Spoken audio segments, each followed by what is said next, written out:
Bottom second here is Sasquatch leading by 2 runs, 2-0. Huge matchup here between two of the best teams in the Expedition League as Crossley takes ball 1. So Crossley was at the plate when Nicky Winterstein took off for second. Colohan again made the throw to second base with the shortstop. Jason Cooper recognizing Will Riley trying to score from home. Threw home, able to tag out Riley to end that first inning. And Crossley is retired on a ground ball to third base. Steven Moretto to Taylor Justice, 1 down. That was a very weird first inning. Theo Hardy got on base with 1 out. Then Charles McAdoo came to the plate with 2 outs. Able to single on a hit and run. Then Theo Hardy scored off a pass ball. McAdoo the third off an E2. As Hayden Driggs takes strike 1. And then Will Riley came to the plate. He walked. Able to score, and then McAdoo able to score off Nicky Winterstein's E4. Ground ball up the middle. Cooper over the first base. Kind of a late throw, but in time for out number 2.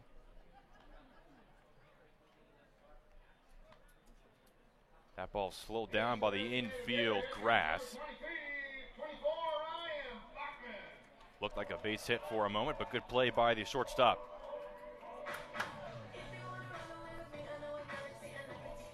So 2 down quickly here for Matt Jackson. Now the 9-hole hitter, Ryan Bachman at the plate.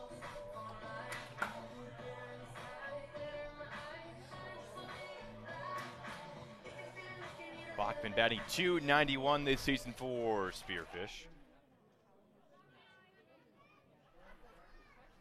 First pitch in for strike 1 for Matt Jackson. Looks a whole lot comfortable here in this second inning on the bum. Bachman 1 for 3 last night, 2 runs and RBI. Pair of walks. Fouls off the 0-1 pitch. Slider there, 1-1. Oh, 0-2, excuse me.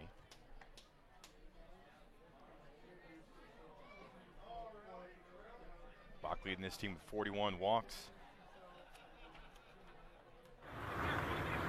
Reached 4 times, including on an E6 in that third inning. That was that 5-run third that put the Sasquatch up by 5. Bachman goes down, swinging. Matt Jackson, 1, 2, 3 in the second. Third inning coming up, 2-0. Spearfish leads.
Top of the third here. First pitch in for ball one to Declan Buckle, the second baseman for Ceres Valley. 2-0 here as we reach this third inning. Good outing so far for Riley Moran. And now 2-0 to Buckle. Jared Breedwell on deck. Reese Anderson in the hole for the Sabre Dogs. So far, Riley Moran 6 up, 6 down here in his 7th start of the season. Buckle takes strike one on a speed pitch. Last 2 outings for Moran came out of the bullpen. Done a good job. Coach Mona kind of moving him from a starter to a bullpen reliever, but I think more of that has to do with the fact that Sasquatch are running out of arms and also playing every day. Really a 5-man rotation kind of set. A lot of bullpen pitchers getting starts and vice versa. Buckle, ground ball to Moran. Slow in the throw. High, it gets away from Matt Crossley. Buckle going to hold up at first. I believe that would have been a single anyway for Declan Buckle. Leadoff man gets on base the first time. The Sabre Dogs, the base runner.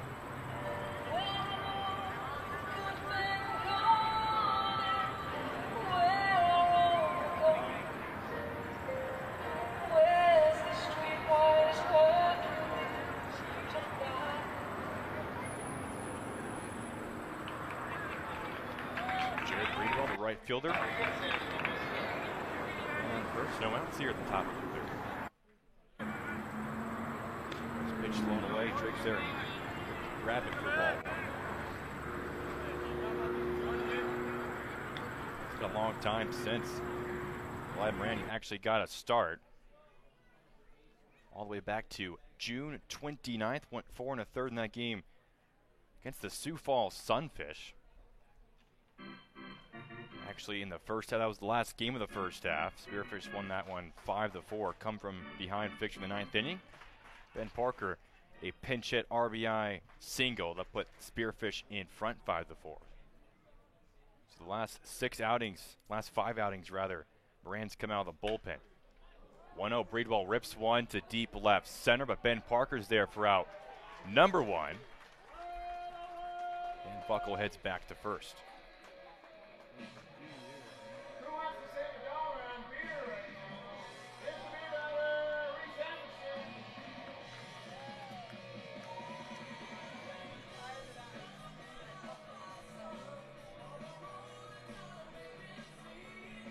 So Reese Anderson, the 9-hole hitter, now at the plate for the Sabre Dogs. 1 for 4 last night. A single in the 5th inning. That's about it for the outfielder. Fouls off the first pitch, out of play. So Declan Buckle on first with 1 out. Justin Cooper on deck for Ceres Valley. Top of the lineup for the Sabre Dogs.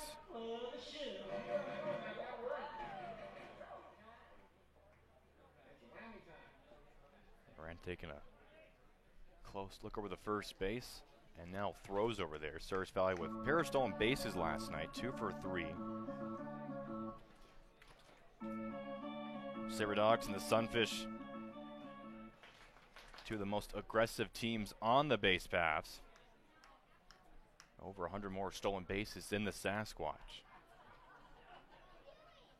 0-1 to Anderson. Into right center. This ball going to land down in the gap for a base hit. Buckle safe at third, and now back 2 singles rather here in this 3rd inning. As runners on the corner, tying run over at first. Now the top of the order coming up for Ceres Valley.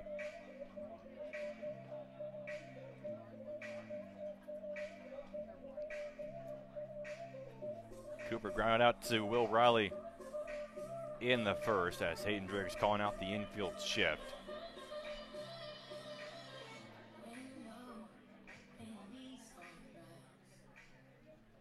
Riley shaded towards second base. Already pretty close to second as well. McHenry in.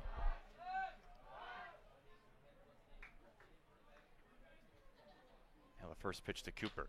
In the center field, this ball should drop. Will be an RBI single. And Surs Valley gets on the board. Back-to-back singles here against Moran.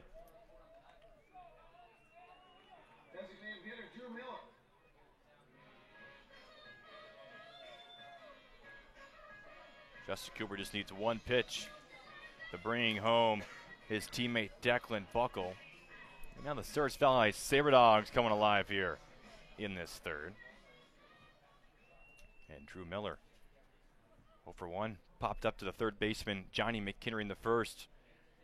He has 2 runners on. Anderson on second, Cooper on first, 1 out here. First pitch popped up high into the infield. McHenry calling for it. Moves over and makes the play for out number 2. Back-to-back infield pop-ups for Drew Miller. He had that home run last night for the Sabre Dogs. Now Alan Greer at the plate, the left fielder. Struck out to Moran in the first. So far this season, 6 for 19 against the Sasquatch.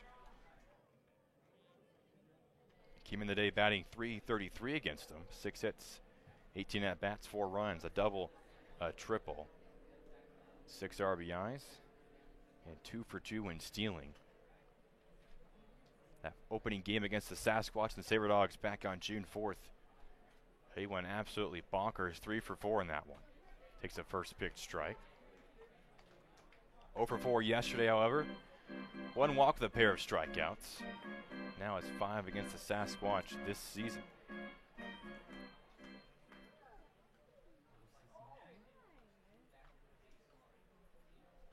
Oh and 1.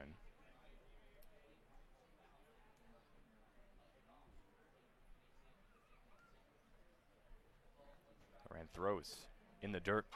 Good grab by Driggs. Moran pitched against the Sabre Dogs, got the start back on June 5th against them. Good outing, 4 innings pitched, 7 hits. Only 2 runs given up. That's that 8-7 come from behind victory for the Sasquatch.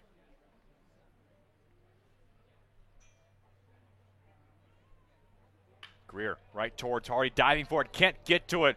That'll be a base hit. Here comes the tying run. Parker throwing the third. He'll be safe. Greer to second base. And Surs Valley has tied it back up at 2. So RBI single for Alan Greer. Good base running, able to take second base. Ben Parker trying to throw to third.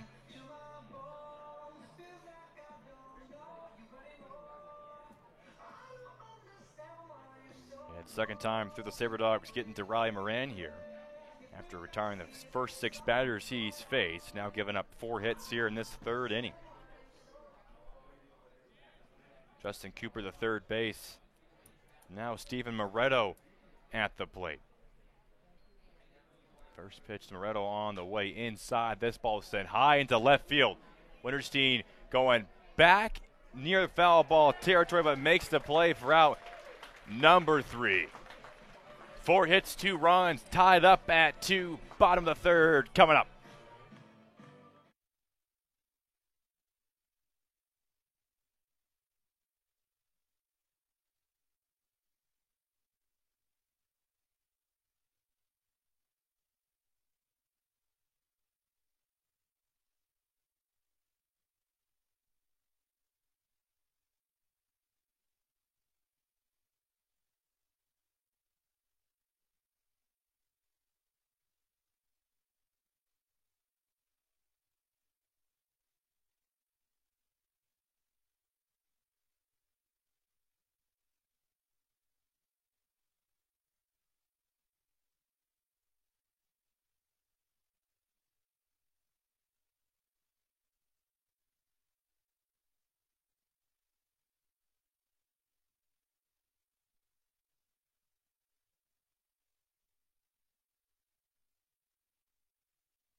Bottom of the third, top of the order coming back up for the Sasquatch. We got a brand new ball game here, folks, 2-2. Sarah's Valley coming back with 4 hits, 2 runs. And now Johnny McHenry takes ball 1 in the dirt.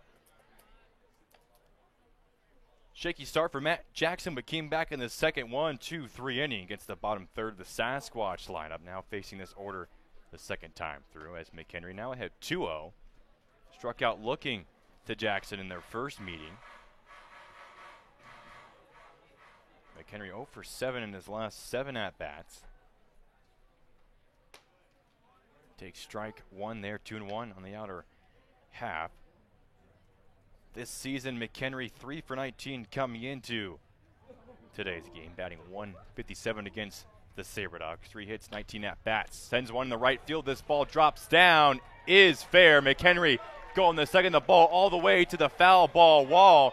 Going for third. Here's the throw from right field. Not going to be in time. A leadoff triple for Johnny Rocket.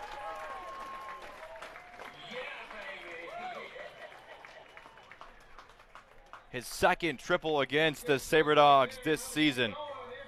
His 4th of the year. And Coach Miklos of the SaberDogs not happy with the ruling that ball was fair. Out there arguing with Ace Andrade, the infield umpire.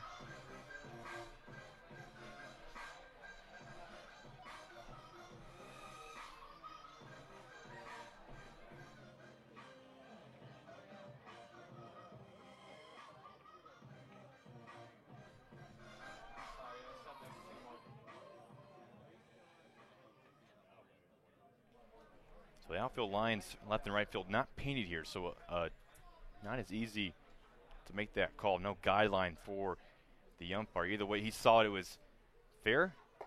Sarah's Valley head coach saw it was foul. But nothing can be changed. McHenry safe on third, a leadoff triple.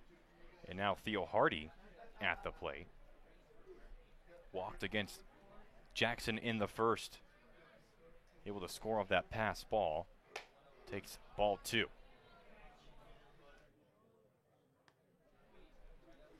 Hardy batting 3 for 12 against the SaberDogs this season. 8 walks against them. .250 batting average, 3 hits, 12 at-bats, 5 runs. And now 3-0 from Jackson. Only 2 starts this year for Matt Jackson on the mound. This is number 3 for him. Everything else has been out of the bullpen. His 13th appearance of the year.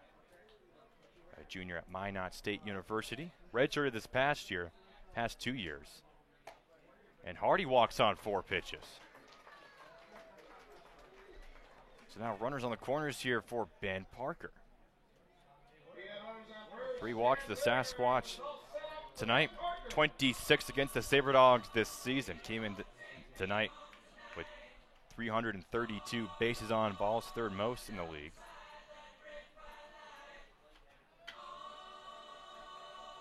And Ben Parker flied out to right field against Jackson in the first. Has runners on the corners here. Last game for the Sasquatch. First pitch away for ball 1. This season against the SaberDogs, Parker batting .333. 6 hits, 18 at-bats, a double. 1 for 5 last night. Hardy going the second. Parker into right center. This ball going to land down in the gap, going back to the wall. Here comes McHenry. Hardy will score. 2-run double for Ben Parker.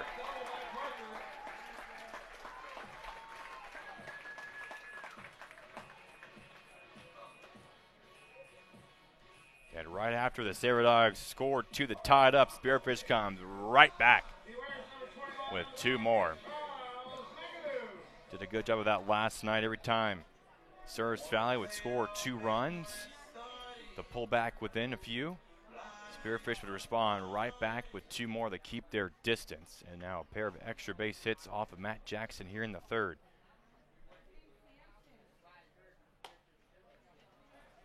And Parker ensures his last outing with the Sasquatch is going to have a hit, and how fitting. It was a double. He leads the Expedition League in doubles this year, 22. He just hit another one his last game. Now McAdoo pops one up high towards first base, out of play, foul. McAdoo singled in the first inning against Matt Jackson. Able to move Hardy over the third base and stole second. Able to reach third off an E2. 1-1 count. Oh man, what a pitch from Matt Jackson there. That started on McAdoo's hip and then turned back into the zone for strike two. 1-2.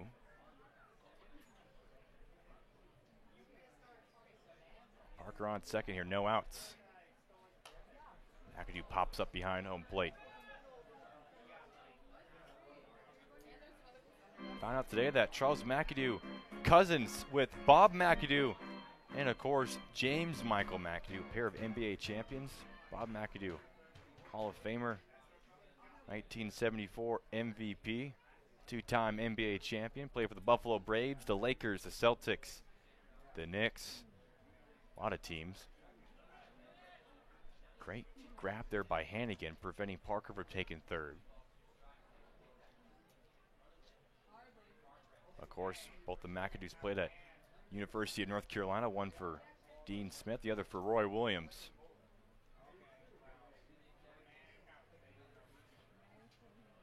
Two balls, two strikes. McAdoo takes ball three, full count now.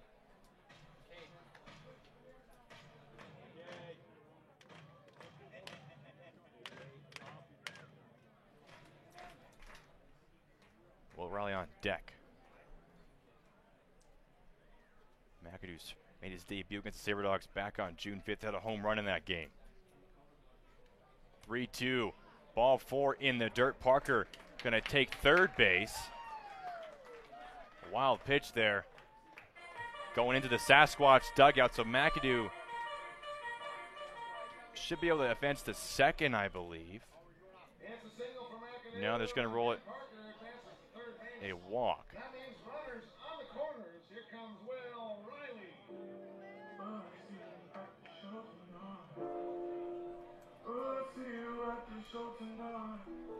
So second walk in this inning for the Sasquatch. So Parker takes third off the wild pitch.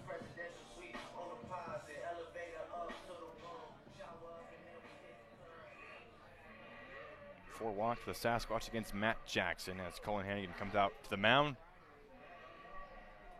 Try and pump up the starting pitcher. Sir Shelley now getting ready to send some players to their bullpen to start warming up. Will Riley walked against him in the first inning. Was thrown out trying to steal home. First pitch in the dirt, good block by Hannigan. But will be ball one.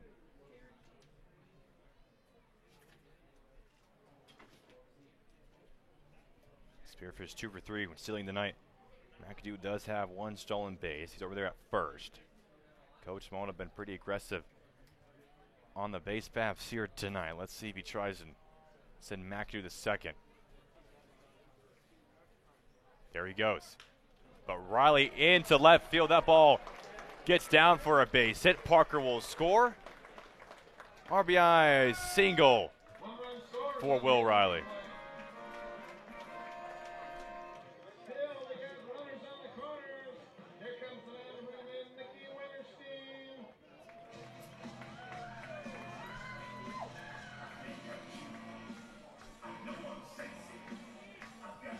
So Will Riley, a single and a walk here tonight.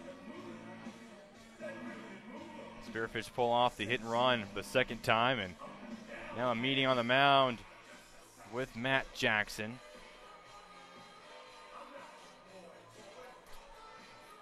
Nicky Winterstein reached on the E4 in that first inning.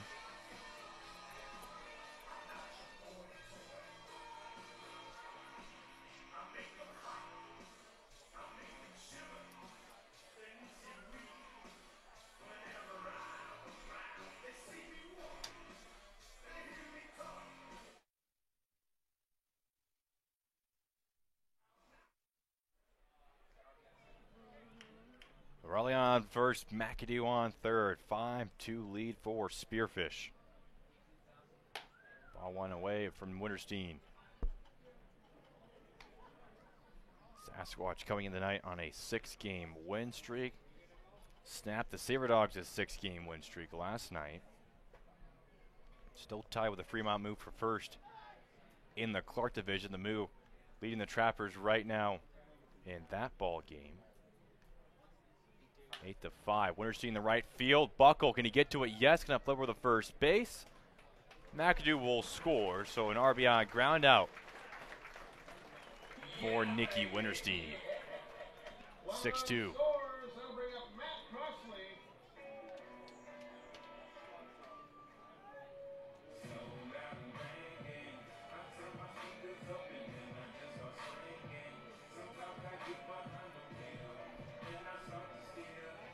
So Riley at second, and now Matt Crossley.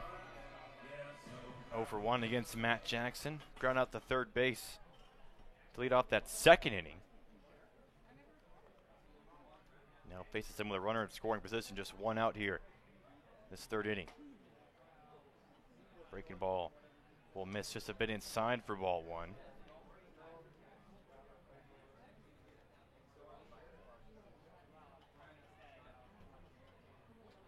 One ball, 0 strikes, 1 out. And same pitch. Inside again at the belt buckle. 2 balls, 0 strikes. Hayden Driggs on deck. Ryan Bachman in the hole. Bottom third of this lineup, 0 for 3 against Jackson so far tonight.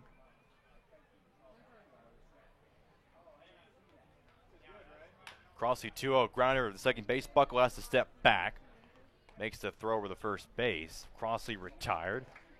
And Riley advances to third.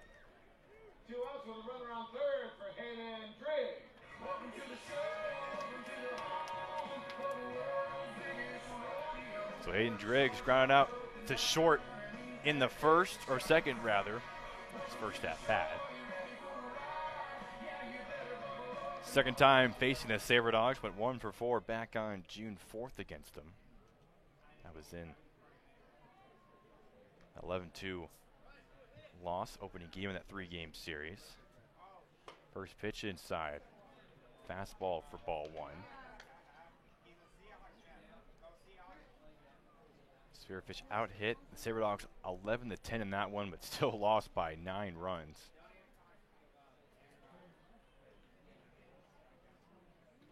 To 2-0 now to Hayden Driggs. Catcher at St. Mary's College.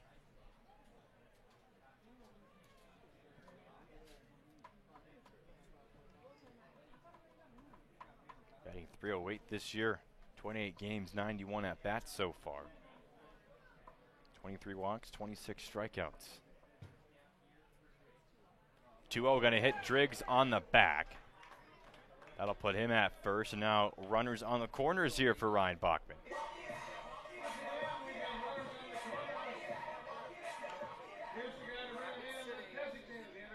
Ryan Bachman now the 9th hitter to come to the plate for the Sasquatch here in this 3rd inning.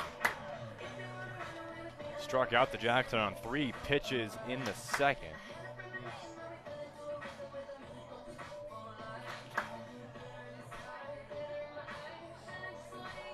Three for 11 so far this year against Surge Valley coming into the night. 272 batting average, now 3 for 12. 3 runs, 3 walks, an RBI, and then 3 strikeouts so far. DHing tonight for the Sasquatch. First pitch into center field. Anderson moving back a little bit and makes the play for out number 3, but all 9 batters come to the plate for the Sasquatch. They get 4 runs across the board. Leadoff triple for Johnny McHenry, a double for Ben Parker. Spearfish leads 6-2, 4th inning coming up.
Top of the fourth here in Spearfish, South Dakota.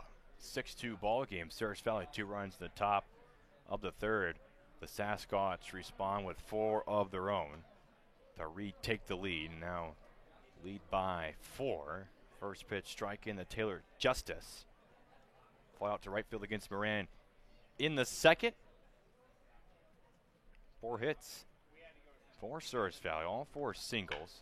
Ground ball to third. McHenry gloves it, falls down, but over the first base to throw in time for out number 1. And Justice falls to 0 for 2 against Moran. If you go back to that last start from Moran against the Sabre Dogs on June 5th, look at this lineup they have. Out of that starting lineup for them, I believe just 3 players remain. Alan Greer, Drew Miller, Reese Anderson. Since then, they had Lance McDonald, Avery Melman, Jaden Schaefer, Chase Keaton, Dalton Bowling, Bo Brewer, not including Charles Swaby. All of those guys no longer with this Sabre Dog team, so a shell of themselves, but still lead the second half in the Lewis division. They already had that playoff spot locked up. So Certified done a good job of replacing all those guys they lost, not even including their pitchers.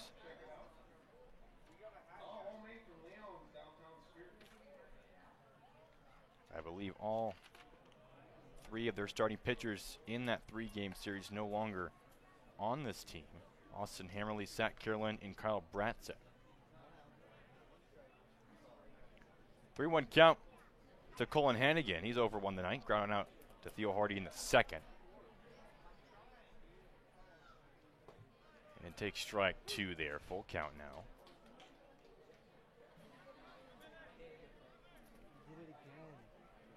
Now from the Sasquatch perspective in that game, all 9 guys who started in that game, actually 8 of the 9 are still active with the team. Kate Stuff with the team, but sitting out right now with an injury. Is active in the bullpen. And it's Hannigan with a single in the right center field, excuse me.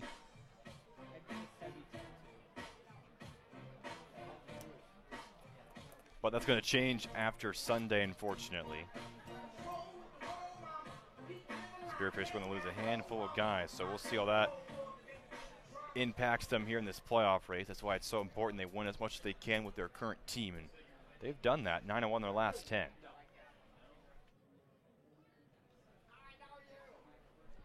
Declan Buckle at the plate. Shows bunt, pulls back. Let out that third inning with a single. Able to score off of Justin Cooper's RBI single. So just like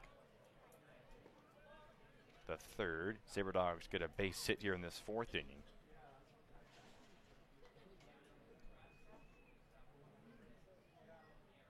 And Buckle takes ball 2.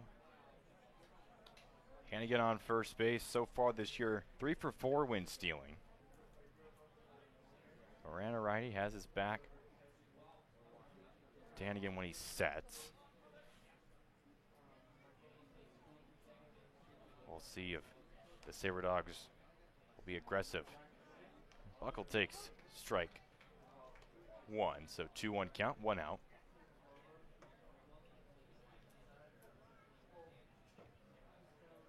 Jared Brevo on deck. Reese Anderson in the hole.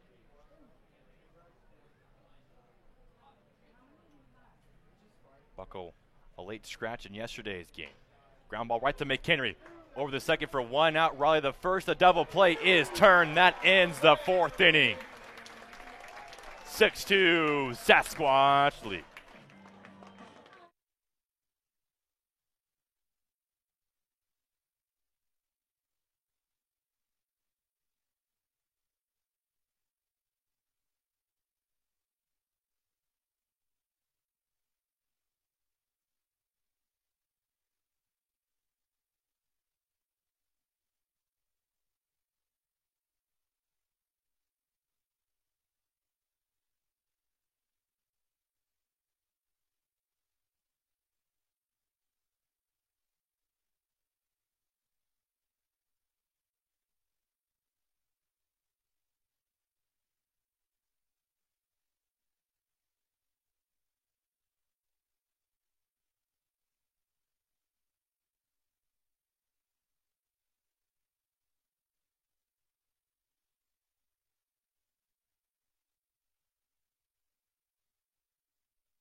Declan Harper on the mound for the Sabre Dogs, coming in for Matt Jackson here in this 4th inning.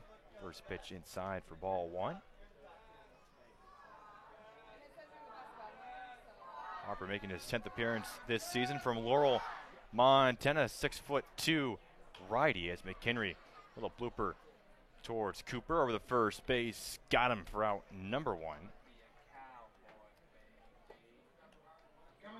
McHenry had that leadoff triple in the 3rd.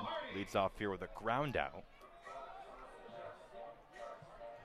Harper at Miles City Community College. Of course, that's where our man Cade Stuff played at last year. Now transferring to South Dakota State, the Jackrabbits. Great JUCO program in Montana. This year, Harper 13 2/3 pitch, a 10.53 ERA. It's a 1-2 record on the mound. Hardy big swing. Fastball there for strike 1. Has been used exclusively out of the bullpen this year. 17 walks to 16 strikeouts. Hardy takes ball 1. Spearfish going off a 4-run 3rd inning, including 2 extra base hits. McHenry that leadoff triple. Ben Parker 2-run double, bringing home Theo Hardy, who walked against Matt Jackson. Jackson will finish with 3 innings pitched, 4 hits, 6 runs, 5 of those earned, 4 walks, 2 strikeouts in his 3rd start of the year.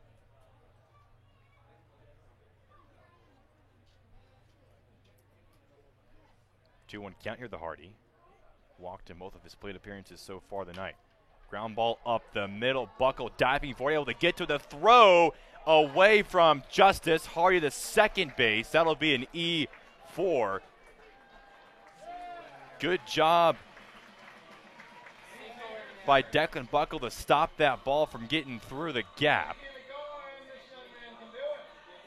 That'll be rolled a single and an E4. So Theo Hardy been on base all 3 times tonight.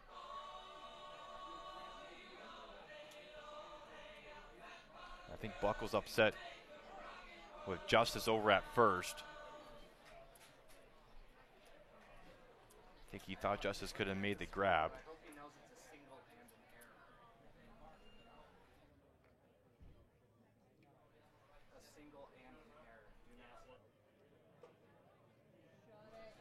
Now Ben Parker back at the plate.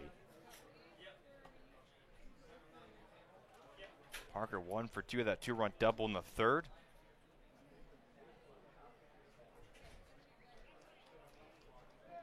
Hardy a single and 2 walks tonight. Now going the 3rd, and Hardy's been caught. Trying to run him down as the pitcher going to flip over to Cooper. Hardy is safe. I don't know why Harper didn't just throw to Cooper at second. Would have been an easy play to make. Instead, Theo Hardy gets away with it.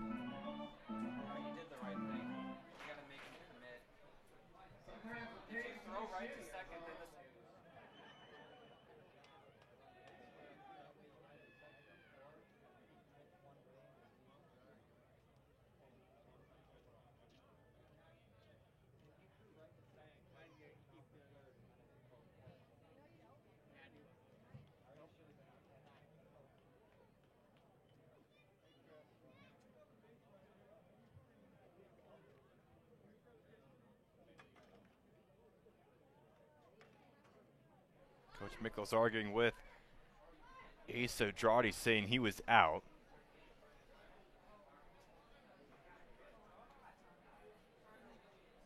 Second time tonight he's come out of the dugout, not too happy with these umpires here tonight. But 1-0 count here for Parker. Hardy's able to stay at second base. And pitch inside the belt, fastball misses for ball 2.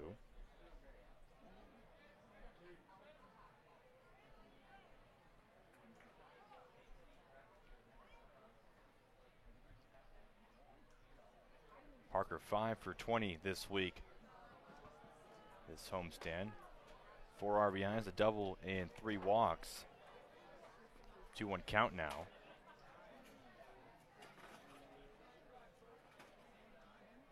Wrapping up this season with the Sasquatch.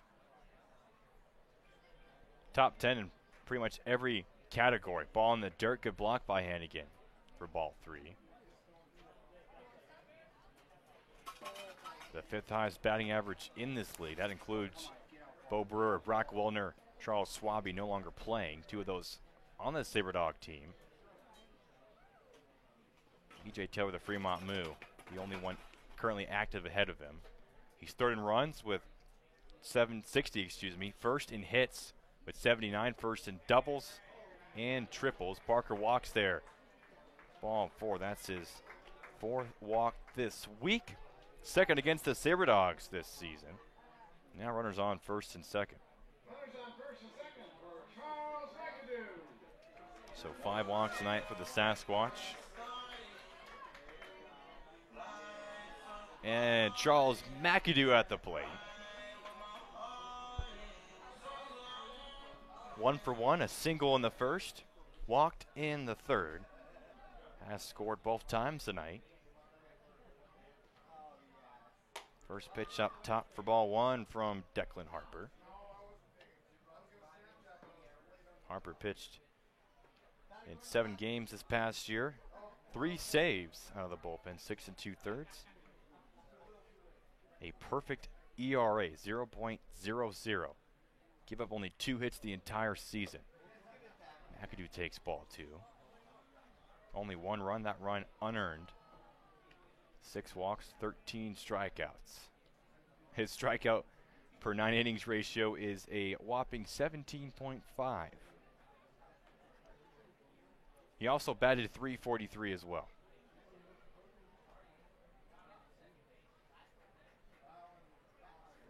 But right now, has runners on 1st and 2nd, 1 out. Cyrus Valley trailing by 4.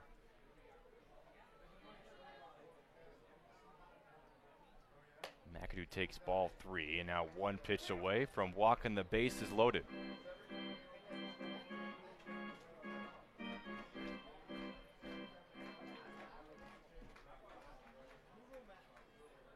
McAdoo with a OPS above 1,000, 1.032.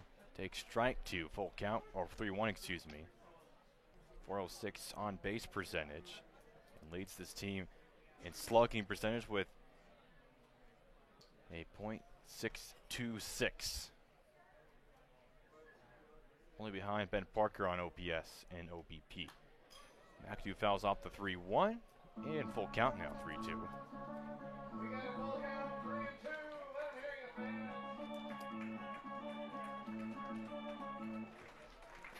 Only played in 10 games this past year for the Spartans. 44 at-bats, batted .227. Got a feeling he'll be used a bit more this upcoming year for the Spartans. Him and Theo Hardy both. 3-2 pitch, that's ball 4. Bases now juiced here in this 4th inning. Just 1 out though. Bases loaded. Here comes the 7th baseman. It's Will Riley. And here comes a meeting on the mound with Declan Harper. We'll be right back. Bases loaded, 1 out. Will Riley at the plate.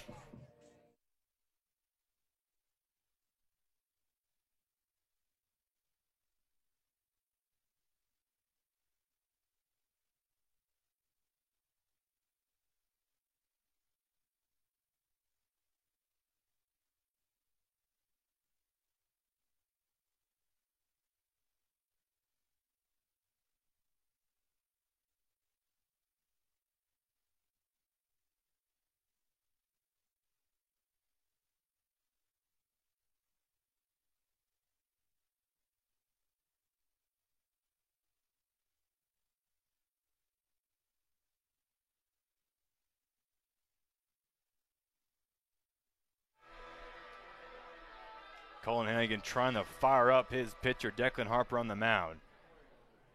A single and 2 walks here in this 4th inning. 1 out so far. Will Riley now at the plate. First pitch, a high ground ball over the head of the first baseman. Buckle has it over the first. Riley retired. Hardy will score. So it's 7-2 on the RBI ground out. Here's the guy that's all ready to do, number 25, Nicky Winterstein.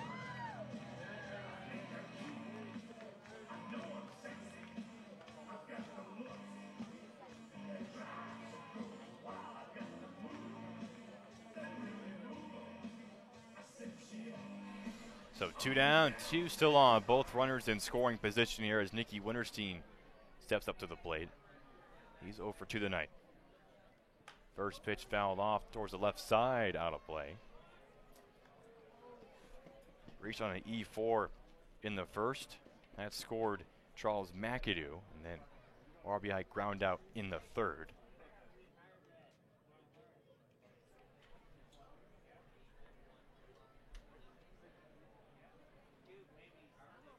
First time, or second time playing the Saber Dogs this year, was 2 for 5 back on yesterday.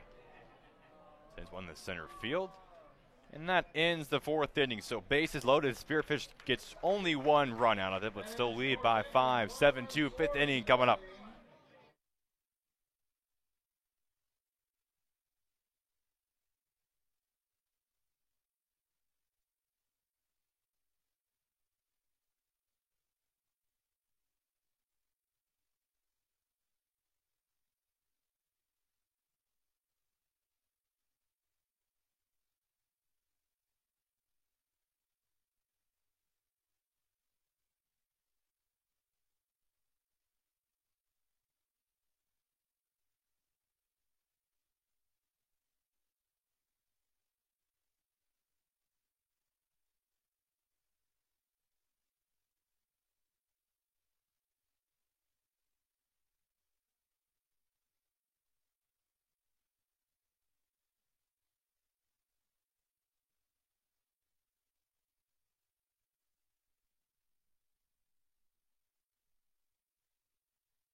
Back here at Black Hills Energy Stadium, 7-2 lead for the Sasquatch as we take a look around the Expedition League here on this Saturday night, July 31st.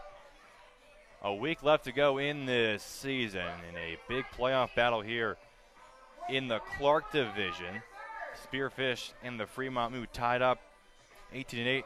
Both teams vying for a playoff spot. Fremont Moo leading 8-5 over the Pierre Trappers. That's in the bottom of the sixth now, 9-5. They have bases loaded currently, looking to win their second straight. Meanwhile, in the Lewis Division, the Big Sticks leading 5-0 over the Tommyknockers. That's big because Mining City behind Saber Dogs in this Lewis Division here the second half, but Surge Valley already clinched. So whoever finishes behind them will get that playoff spot. Right now, Mining City up by 1 game over the Big Sticks. They won last night against them. Right now, Badlands up 5-0, top of the third in that one. So Big Sticks need the win in that game. Meanwhile, the Spuds, who are only a game and a half back from the Tommyknockers, will pull within a half game. They can win and Mining City loses. They're up 1-0 over the Pios.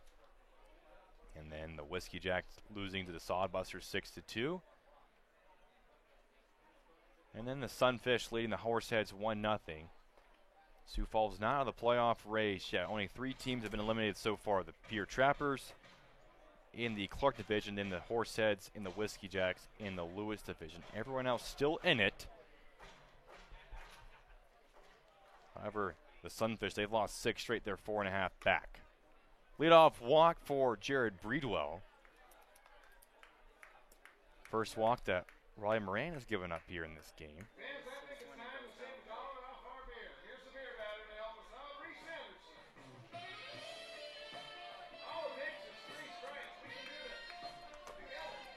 So Reese Anderson 1-for-1 against Moran here tonight. Had a single in that third inning. That was that 4-hit, 2-run inning for the Saber Dogs. Leadoff man on base as Moran throws back to first. Breedwell save. So a big inning here. Moran working through his fifth, going against this Sabre Dogs lineup for the third time through after Anderson's at bat.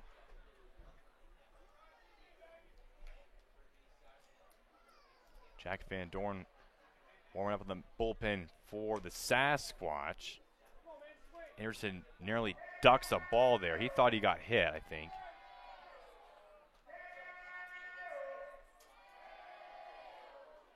So 1 ball, 0 strikes, runner on first, no outs here in this fifth.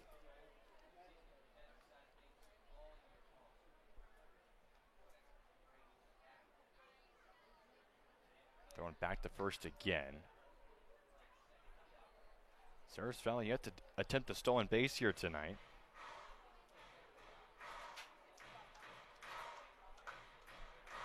Breedwell with 3 stolen bases. He's perfect on the year so far, 3 for 3. Got a good lead over there at first. Moran, a righty. And now 2-0. Driggs back to first base. Across to get him. No. That was close.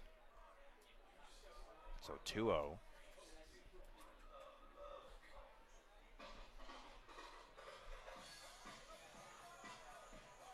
Anderson and Justin Cooper was on deck. They are 2 for 2 tonight. Try them out. A comeback here. 2-0. Now 3-0. And Moran 1 pitch away from walking Anderson on just 4 balls and putting 2 on with no outs for the top of the order.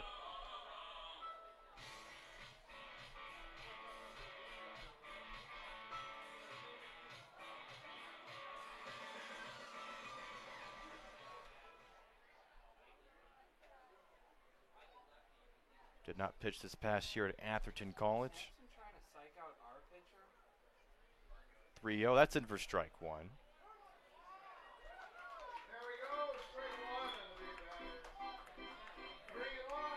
7.93 ERA this year. Opponent batting average of .320.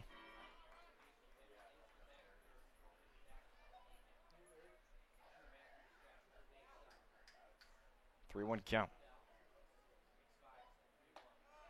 And back-to-back strikes, full count.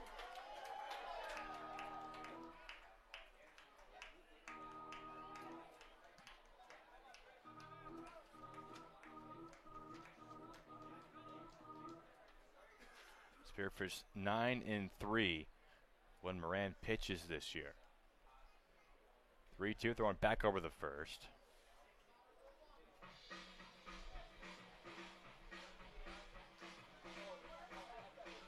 The SaberDog team batting .307 this year, .841 OPS. That's 3rd best in the league. Sasquatch, our first in batting average and OPS, .317, .882. 3-2 pitched. High and away for ball 4, back-to-back walks.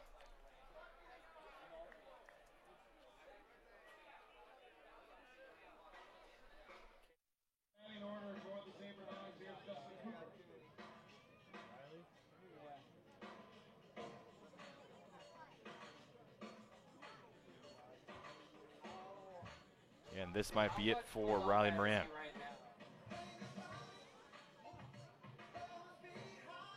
And it will be, looks like. Moran trying to plead his case with Coach Mona. He's not happy he's leaving after 2 walks, but a great outing for Moran. 4 innings pitched, only 2 runs given up. 3 of the 4 innings, 3 of the 5 innings he pitched, only had to face 3 batters in those. And right now, has a Sasquatch in front, 7-2, thanks to his pitching as well. Coming in, Jack Van Dorn will be right back.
This is Jack Van Doren, left-handed pitcher for the Spearfist Sasquatch, and you're watching me carve hitters on the Squash Network. Jack Van Doren coming in here in a sticky situation. 2 on here, no outs, facing the top of this order. The relief pitcher coming in after Ryan Moran. Great outing for Moran. 4 innings pitched. Taken out after walking the first 2 batters, though, here in this 5th inning. First pitch strike in to Justin Cooper from Van Doren, who's making his 19th appearance out of the bullpen.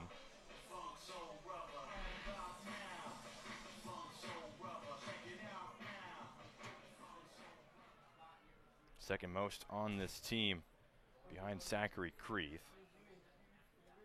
Van Doren at 3.85 ERA. Cooper in the right field. This ball flared out. Gonna drop down for a base hit. Running around third is Breedwell. He will score. Close throw, but not in time. RBI single for Justin Cooper. And the Saber Dogs get a run across. Next up for the Saber Dogs is Drew Miller. So Justin Cooper, 2 for 3 of the night. Pair of RBI singles. Those 2 walks come back to bite the Sasquatch. Now Drew Miller at the plate, 0 for 2 tonight. Pair of pop-ups in the infield. Went 2 for 3 last time, including that 2-run homer in the 6th inning. Lefty first lefty here. And Miller takes ball 1.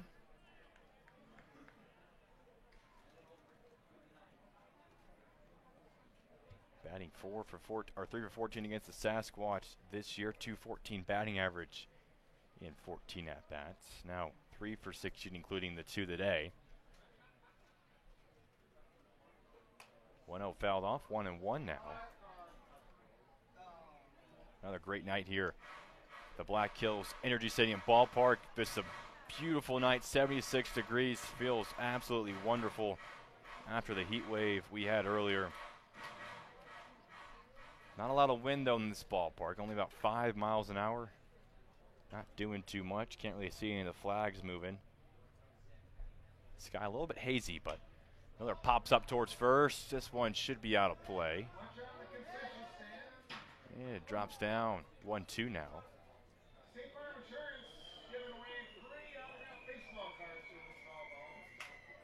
Van Doren on a little bit of rest. Hasn't pitched since Wednesday. Came in the 9th inning. Faced 4 batters, walked 1, but got this save. Or pitched the 8th, I'm sorry. Zachary Creeth got the save in that one. Good outing for Van Doren, just 1 base runner allowed. 1-2.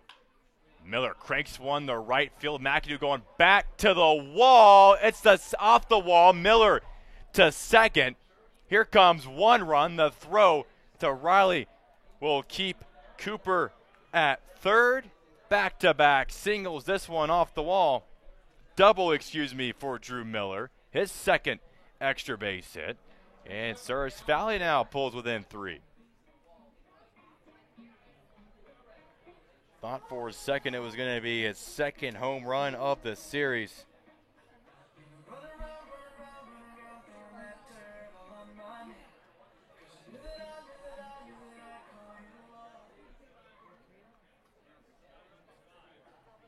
That double scores Reese Anderson. And now Alan Greer steps to the plate, 1 for 2 tonight. RBI single in the 3rd. Tying run at the plate.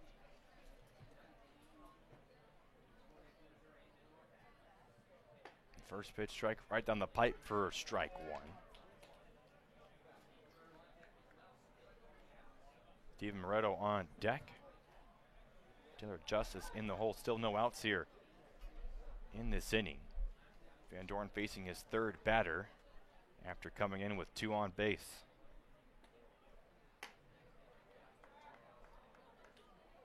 And 1-1 now for Alan Greer.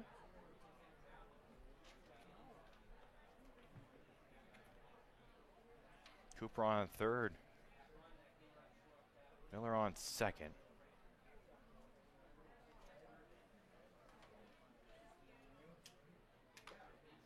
And found that one off. 1-2 now.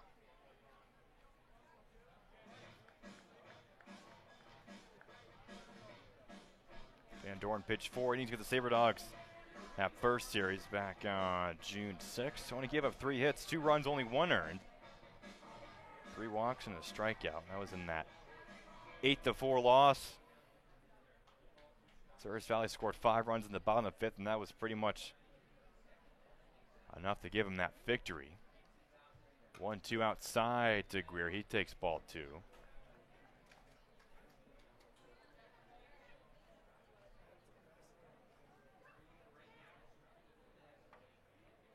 Greer went over 2 against Van Dorn in that game. Flied out the center field and grounded out to the second baseman. 2-2. 2 on, no outs.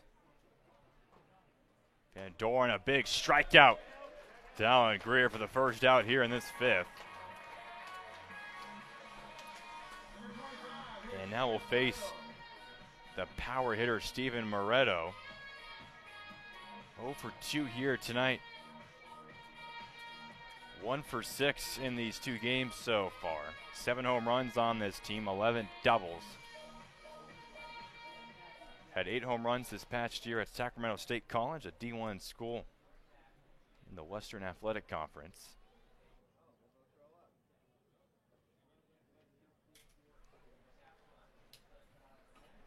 Batting .355 this year, leads his team in OPS and slugging. 1.032 slugger percentage and a 1.032 OPS and a 654 slugging percentage. I think a 1.032 slugger percentage is actually impossible.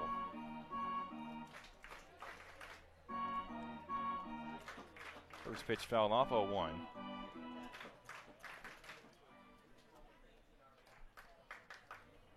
Was not with this team when Van Dorn pitched the first time. 0-1 in the left field. Winterstein going back to the wall and makes the play at the warning track. Cooper will tag.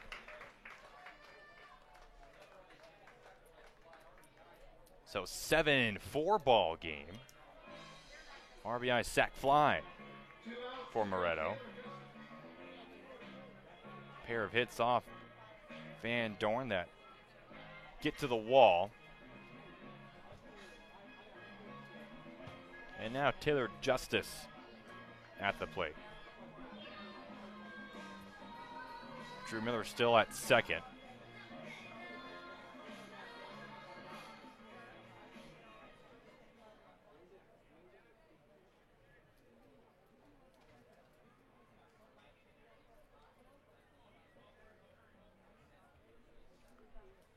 Justice over 2 here tonight. Van Dorn looking back at second. First pitch, fastball outside for ball 1.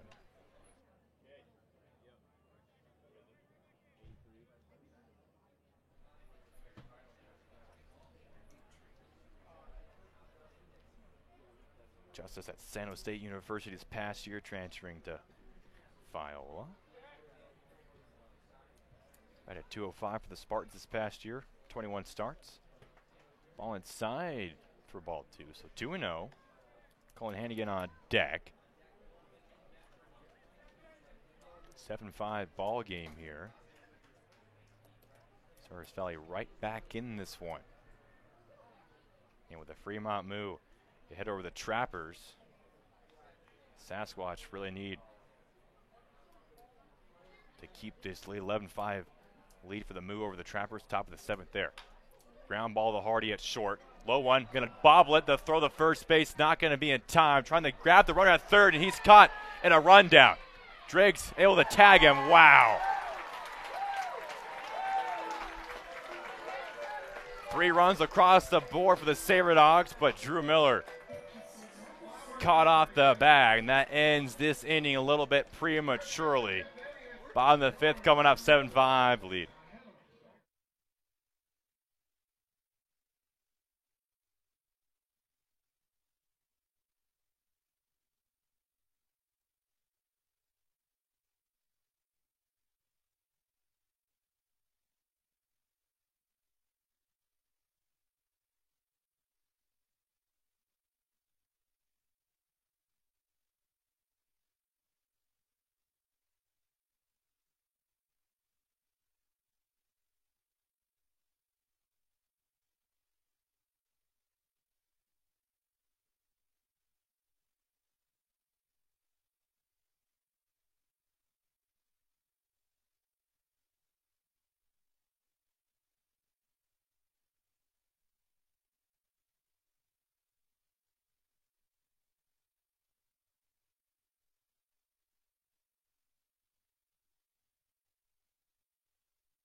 Well, Sturgis Valley right back in this one, a 3-run inning in the 5th. Now Matt Crossley at the plate. Sasquatch holding on to a 2-run lead. Saber Dogs with 7 hits, Sasquatch with 5, but they have 6 walks tonight. Sturgis Valley just has 2, excuse me. Both came in that last inning. But 3 errors. The Sasquatch is 0. 9 errors so far in this 2-game series for the visiting team. Crossley check swing, pulls back for ball 2. Infield umpire agreeing. Crossley 6 for 20 this week on this homestand. 5 RBI, 2 doubles, and a walk so far.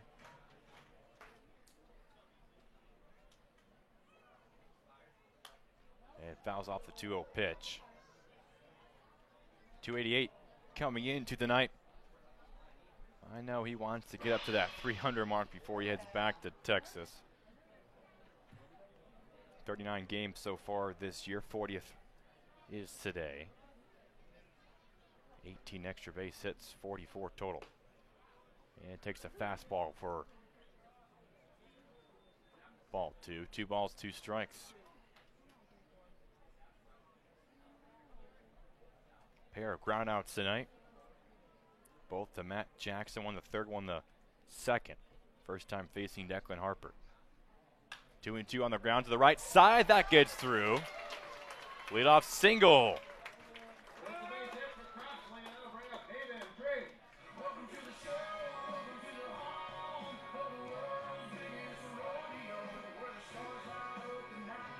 So the top 6 in his lineup, all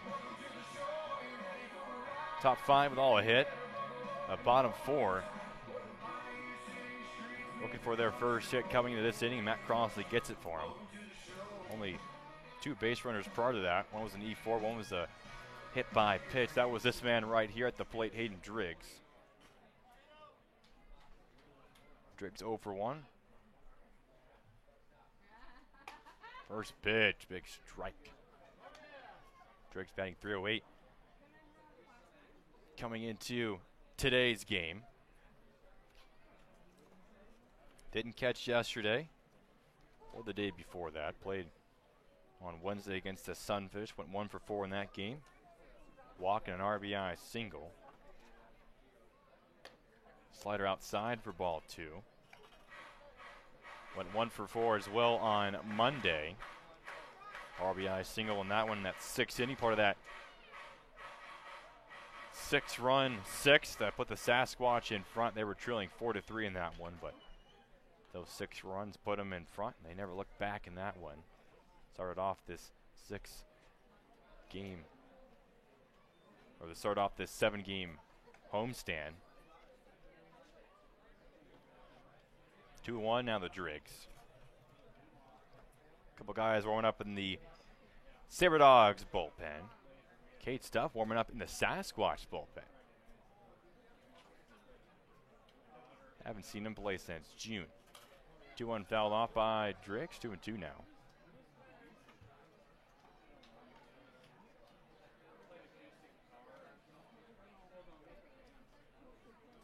Played 28 games so far this year. 1 home run, 8 doubles.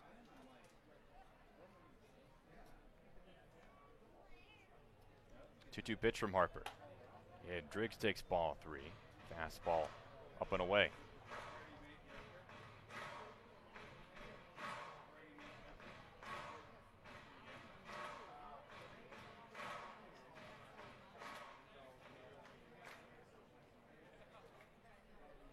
Full count here. Runner on first, no outs.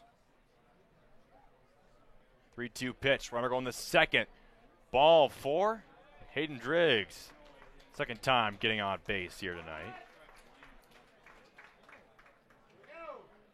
Here comes the designated hitter, Ryan Bachman.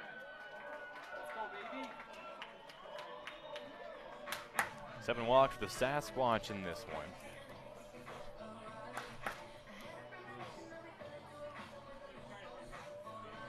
Now Harper facing the 9-hole hitter, Ryan Bachman, who's 0 for 2 tonight, strikeout to Matt Jackson, flied out in the 8th. That ended the 3rd inning. Also the first time he's faced Harper in this one. First pitch, strike 1. Bachman 5 for 16 this week. 3 walks and a double. Had that go-ahead 2-run single against the Sunfish back on Wednesday. Both those games against Sioux Falls ended in a 12-11 result. Both Sasquatch wins. Fastball outside for ball 1.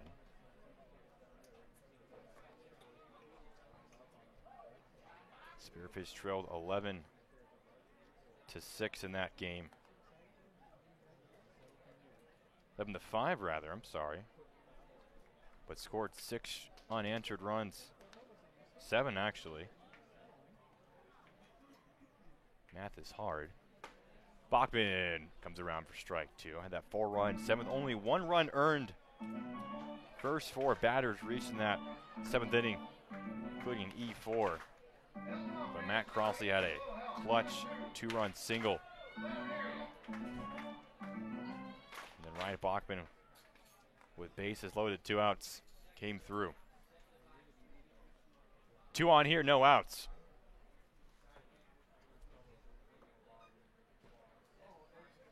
And 2-2. Hannigan, good job keeping that from getting behind him.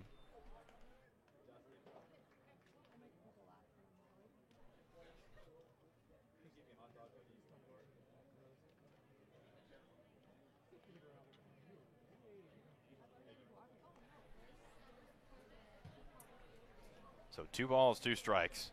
Crossley a leadoff single. Driggs able to walk on a full count. Now 2-2. Bachman fouls that one off. So we'll stay here at 2 balls, 2 strikes. Bachman will be staying with this team. Hayden Driggs as well. Crossley heading back home. Was originally only signed for 10 days from Rapid City. Plays at Minnesota State Mankato.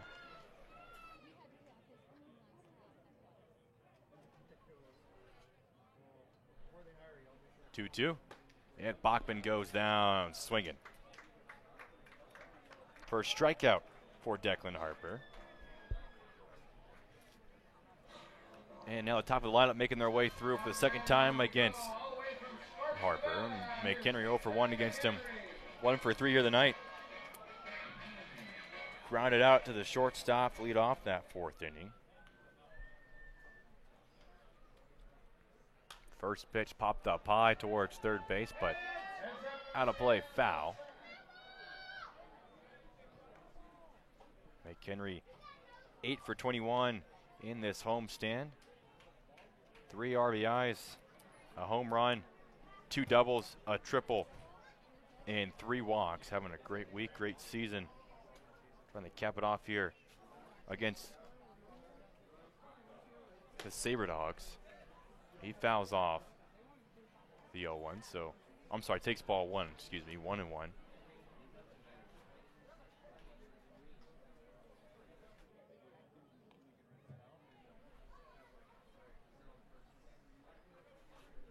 Spearfish able to score in the first 4 innings. McHenry ground ball to first base, and that's called foul.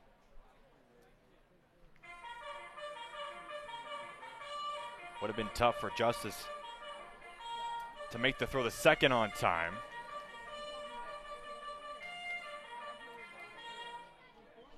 McHenry settles back in, 1-2 count.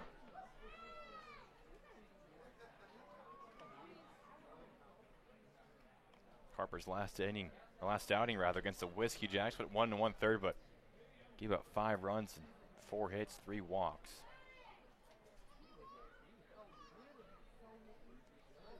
Giving up 10 runs in his last 3 outings on the mound. 1-2 McHenry, a blooper in the left field. Can Cooper get to it? He can.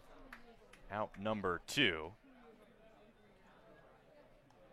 And now Theo Hardy at the plate with 2 on, 2 down.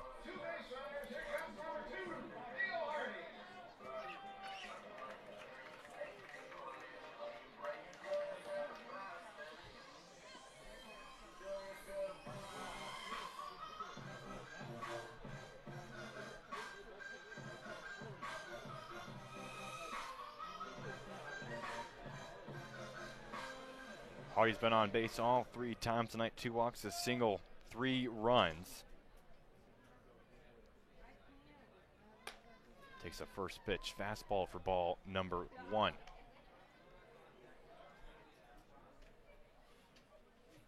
Hardy 8 for 21 this week. 6 runs batted in, pair of doubles, a triple, 5 walks, and HBP.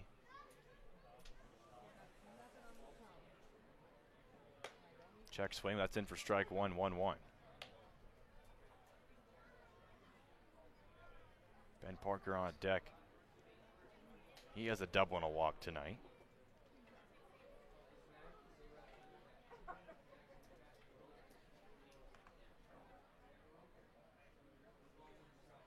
One.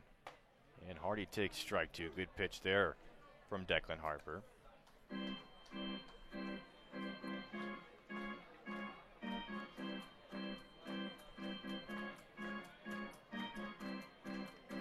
Hardy, a switch hitter here for the Sasquatch, batting above 300 this season. Made his debut for Spearfish against the Sabre Dogs. He takes ball 2. Him and McAdoo both.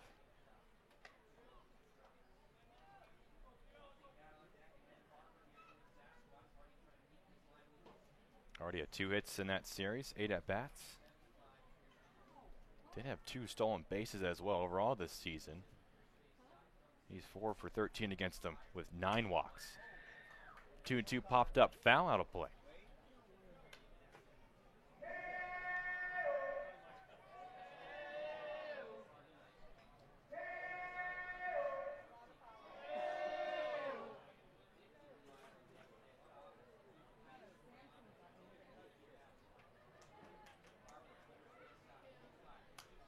And 2-2 pops up again.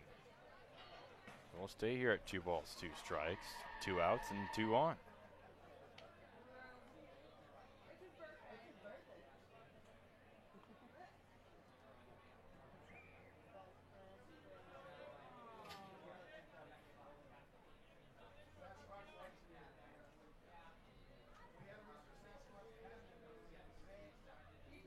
Two and two again. Hardy up the middle right to Buckle. Gonna flip over the second base. Driggs is out, and that does it. First 2 batters get on base, but they're left stranded. 7-5 ball game as we turn to the 6th.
Here's your chance to purchase some more. Dig deep.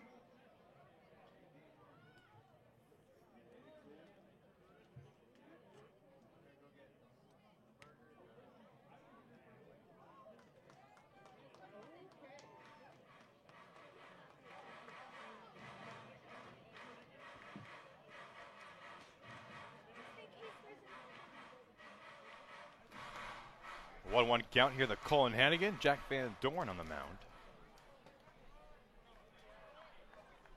Breaking ball. Bit low for ball two. Van Dorn, second inning here on the mound for the Sasquatch. Came in the fifth with 2 on, no outs. 3 runs would score. As Hannigan takes strike two, 2-2.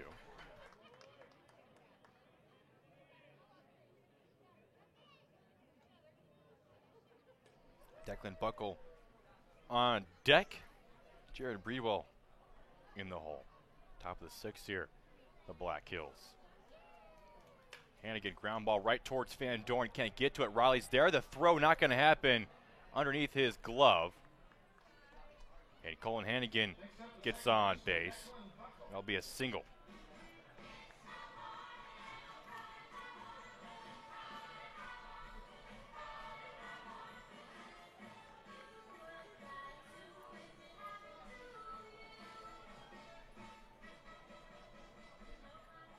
Bottom 4, this lineup for the Sabre Dogs. They got 4 hits, 2 walks.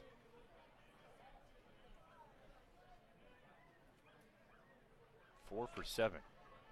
Bunt being shown. Van Dorn can't get to it either, man. The Sasquatch having trouble grabbing the baseball in this inning. Now 2 on with no outs.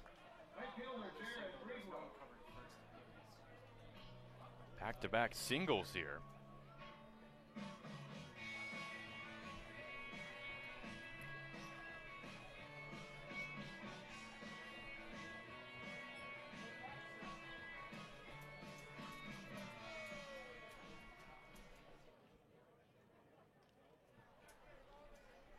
So now Jared Breedwell at the plate.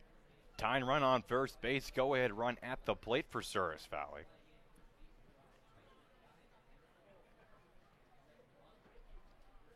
And Breedwell takes strike 1.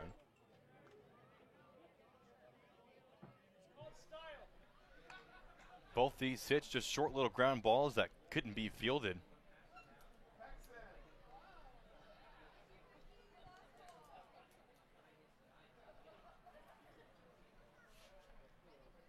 Now let's see if the Sabre Dogs can do some damage here to Van Dorn. 0-1 fouled off, now 0-2. We'll see if Souris Valley tries to go for the double steal here or just try and leave it to their hitters. And again with 3 stolen bases, Buckle with 13.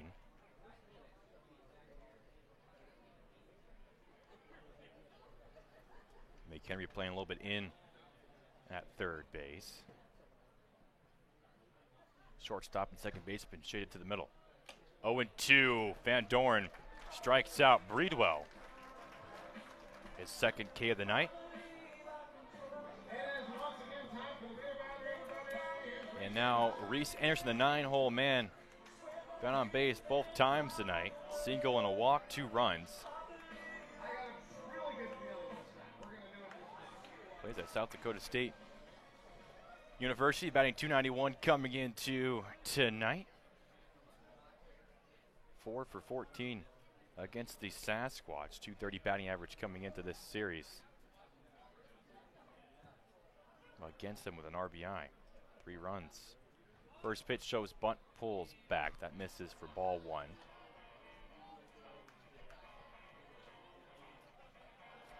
We saw Anderson bunt last night.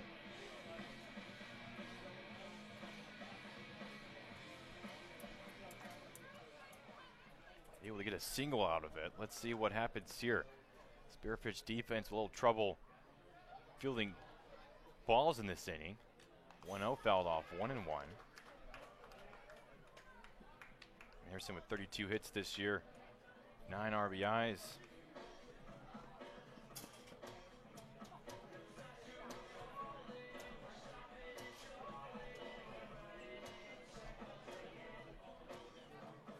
Justin Cooper on deck, 2 for 3 tonight, pair of RBIs and a run. Drew Miller in the hole, had that double off Van Dorn. Cooper Miller 2 for 2 against him. 1 out.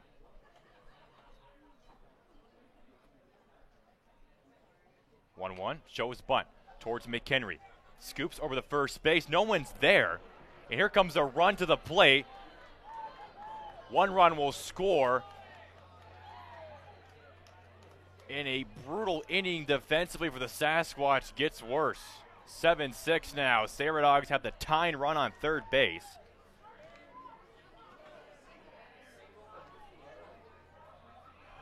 Anderson, his second hit of the game.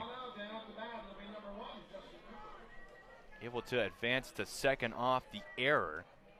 Hannigan scores.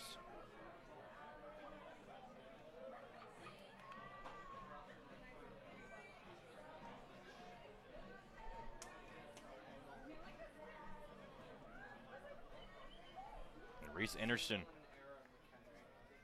his second bunt. The first error of the game on the Sasquatch.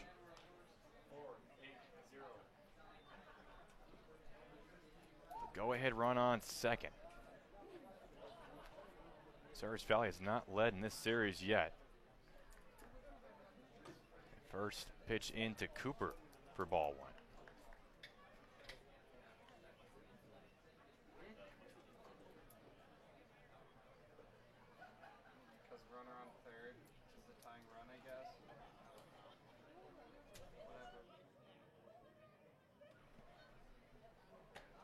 Cooper comes around for strike 1. 2 hits tonight, 1 off of Van Dorn. That's being rolled in E5. That allowed Hannigan to score and Buckle and Anderson to advance an extra base. First error of the game for the Sasquatch. First one against the Saber Dogs these 2 games. Service Valley has 9. But only 1 run behind them. That tying run over at third. And 2-1 now. All 3 hits did not get into the dirt, actually. All in the infield. The last one, a good bunt by Reese Anderson, forcing the Sasquatch defense to make a play. They did not. 2-1. Fouled off towards the Saber Dogs third base coach. So 2-2. Van Dorn 2 strikeouts tonight.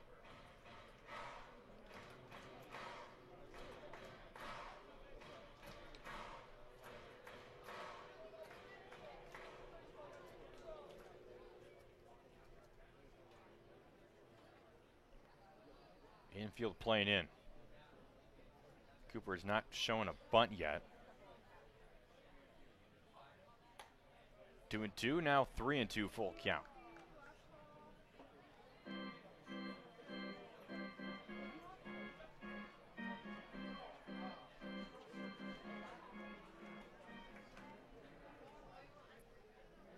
Batting .383 this season. Plays at Texas Southern University. 3-2 pitch, ball 4, base is now loaded.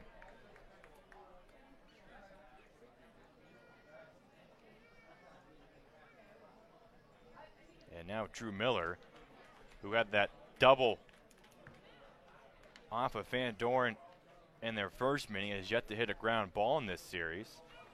Comes to the plate, bases loaded, tying run at third, go-ahead run at second.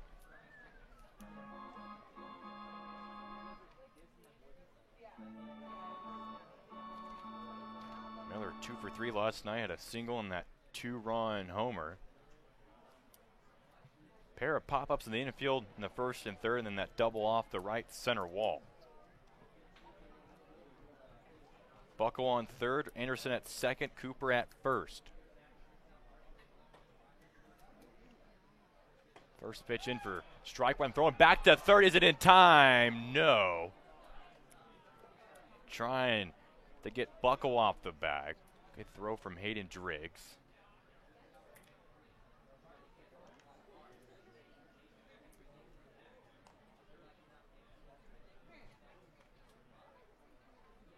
They caught Drew Miller off the bag in the 5th inning.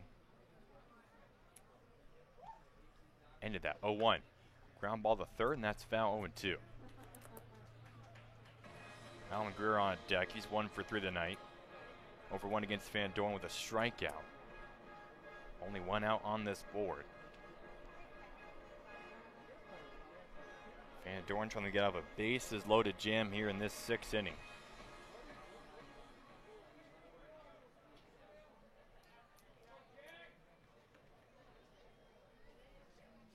And he steps off the rubber.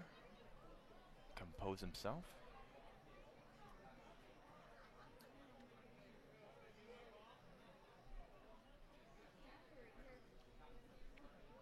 Now he sets. 0-2 pitch. Popped up behind home plate for a foul ball, so we'll stay at an 0-2 count.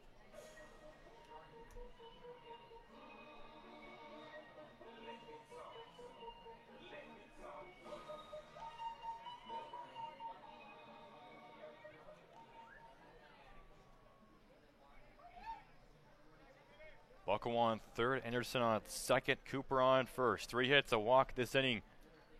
1 run so far, 1 error. Now Van Dorn going to call Diamond. Driggs will come out to the mound here. And here comes Theo Hardy, Will Riley as well. Big moment in this game. Spearfish led by 4 runs. It was 6-2 in the third. Added 1 more, 7-2. But 3 runs in the 5th, and now 1 run here in the 6th so far. Souris Valley back in it. Meanwhile, the Fremont move add another run, so they lead 12-5, bottom of the 8th. So they're in cruise control, looks like.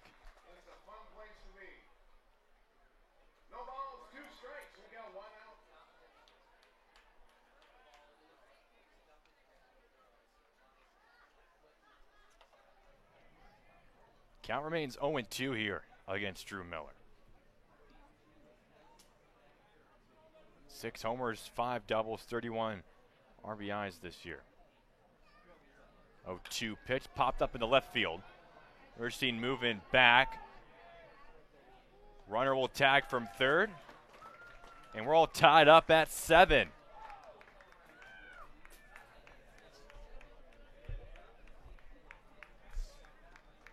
Van Dorn gets the second out, but 7-7 ball game here.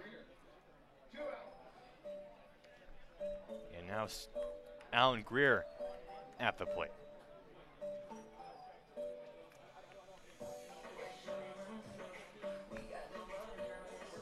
Anderson did not tag third, so runners on first and second.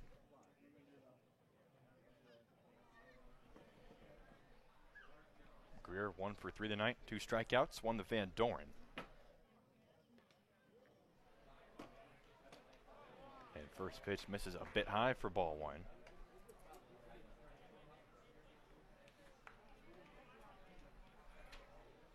Greer 0 for 4 last night with a walk, 2 strikeouts.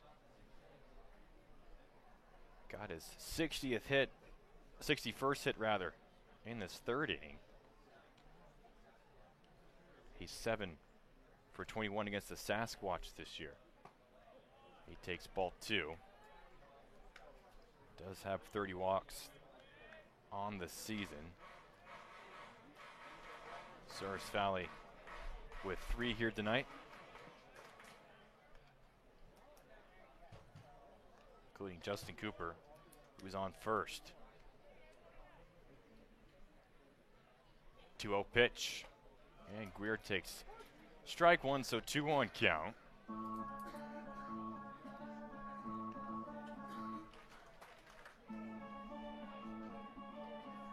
Part of the Sasquatch lineup coming up in the bottom half of this inning.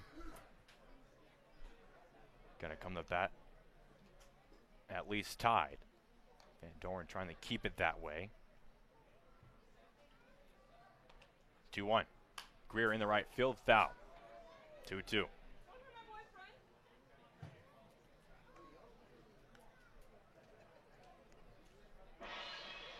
Batting just below 300 this year at 297. He has 44 RBIs, 6 doubles, 3 homers, 3 triples. Not played this past season at Chattanooga State JUCO. Did not have a season due to COVID-19, of course. But the year before that, batted 370. Had a perfect fielding percentage as well. 2 balls, 2 strikes, 2 on, 2 outs. Greer at the middle. Van Doren somehow snags it. Wow, that could have saved a run or two. Ends the top half, but the Sabre Dogs 2 runs across the board. It's all tied up at 7th.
Bottom 6 here, the Sabre Dogs. 5 unanswered runs is tied up at 7s here.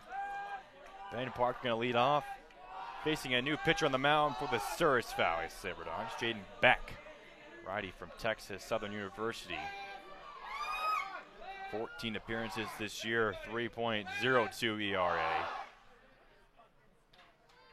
About an inning shy of 40 innings pitched this year. First pitch strike in the Ben Parker. 4-0 record and a save for Beck as well.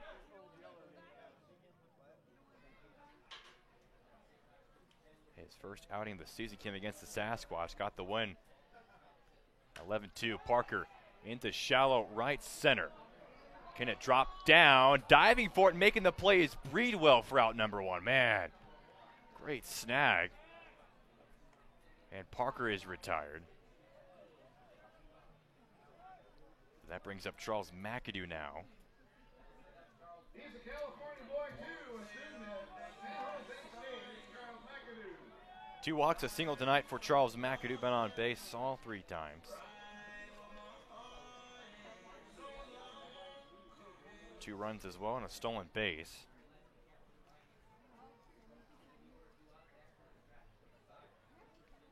Takes the first pitch inside, breaking ball for ball 1. Beck went 3 innings against the Sasquatch in that 11-2 victory. He gave up only 2 hits, no runs. 5 strikeouts, sliced his way through the Sasquatch lineup. Now 2-0. We'll see if they can adjust. Second time facing him a long time ago. McAdoo didn't play in that game. And he takes ball 3, a slider outside. So quickly 3-0.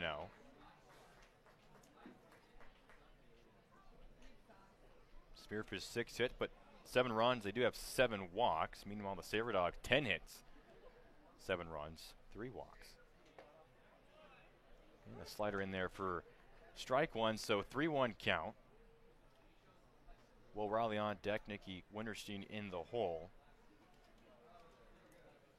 McAdoo and Riley, 2 singles, 3 walks, RBI, as now we're going to go to a full count.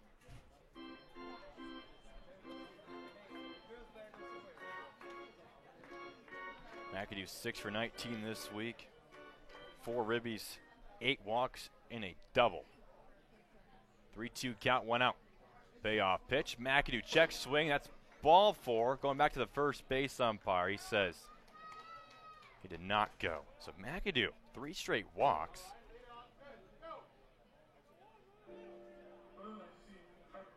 First one for Jaden Beck. He's only walked 12 guys prior to that. First time walking a batter in 8 innings. Now Will Riley coming to the plate. 1 for 2, 2 RBIs, a single and a walk. Has McAdoo at first.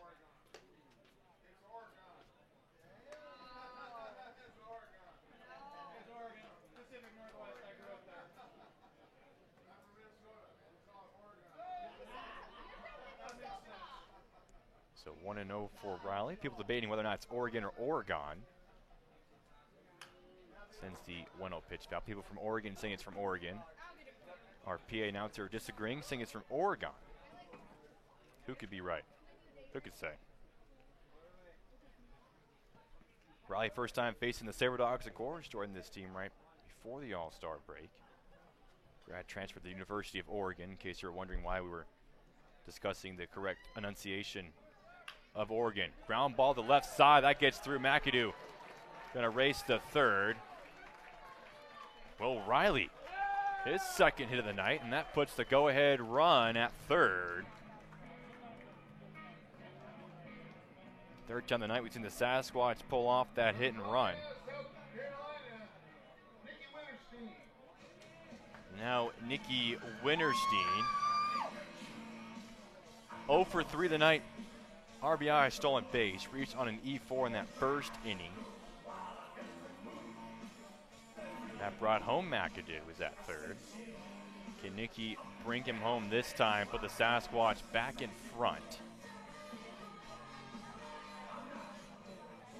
Winterstein batting .295, just below 300 mark. As Beck throws over the first base.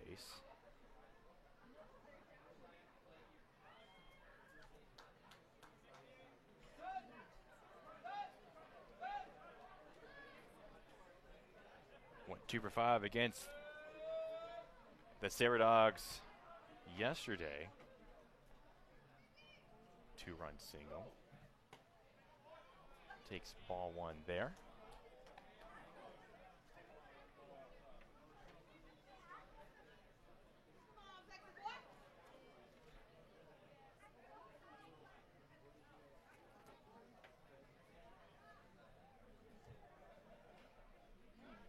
And a throw back over the first base.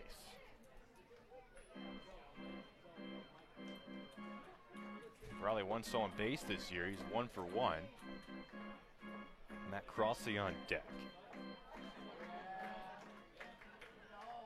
We're seeing a grad student at the University of Toledo. Takes ball 2. Transfer there from Francis Marion. Two-way player. He's pitched a few times this year, but just been batting as of late. 2-0 count here. Beck fires. Winterstein swings through for strike 1. Last time he Three starts or three appearances for Winterstein. 5.19 ERA in the mound. 8 2/3. 2-1 count. Runners on the corners. Riley going the second.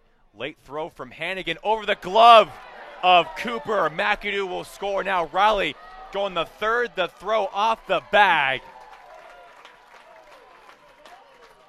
And Spearfish retakes the lead.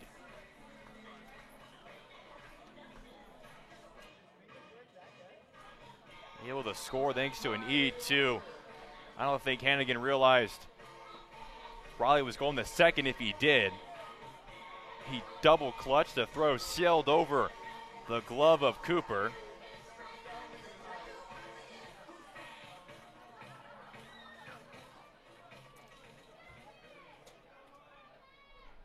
And the fourth error of the game, the Saber Dogs put the Sasquatch back in front as Winterstein takes strike two, so full count now. Full count now, fans. Show your banner, you're here. So third stolen base of the game for the Sasquatch. Can Nicky bring him home? 3-2 pitch. Winterstein stays alive. Looked like a slider there for a full count.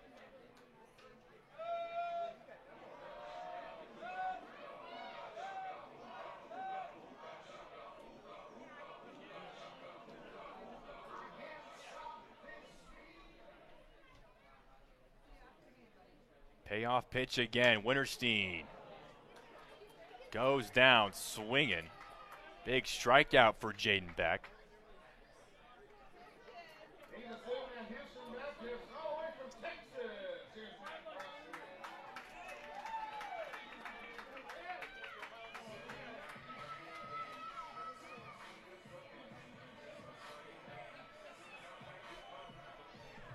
So Matt Crossley 1 for 3 here tonight. First pitch fouled off, just misses that third baseline foul. Led off the fifth with a single against Declan Harper. He was throwing low 90s. Only pitched 2 innings, 2 hits, 1 run, 1 earned, 3 walks, and a strikeout. Now Jaden Beck, who is transferring from Texas Southern, as Crossley rips one in the right field. That ball going back to the wall. Crossley going for 2. Here's the throw from Breedwell, not in time.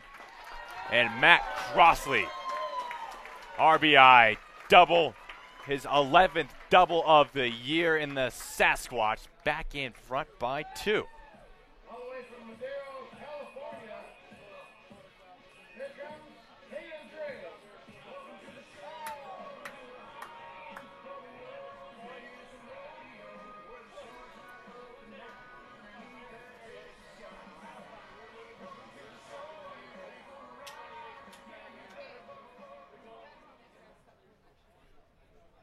So now Hayden Driggs batting 0 for 1, a walk, hit by a pitch. Crossley on second. And it takes strike 1. Breaking ball catching inside corner. So 3 runs from the Saber Dogs in the top 5th, 2 in the 6th, but the Sasquatch respond right back with 2 of their own to retake the lead. Slider in the dirt, Hannigan able to block it. 1-1.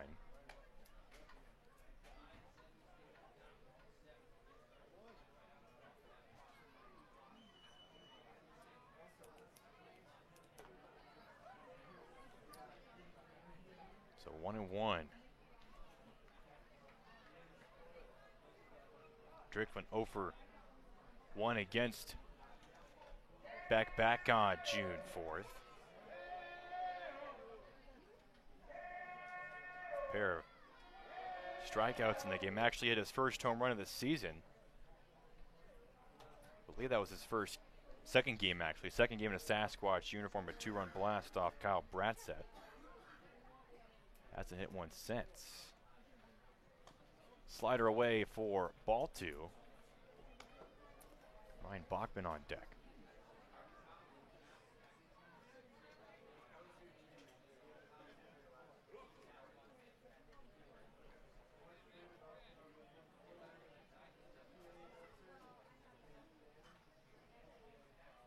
2-1.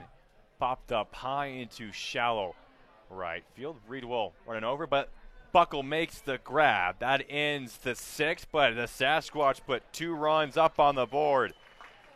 Matt Crossley, an RBI double. 9-7 as we head to the 7th.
This is Cade Stuff, infielder for the Spearfish Sasquatch, and you're watching Sasquatch Baseball on the Sasquatch Network.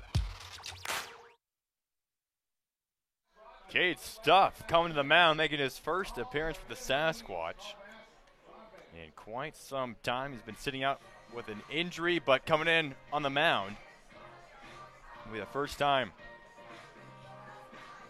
he's pitched this year, first time he's played since June 24th.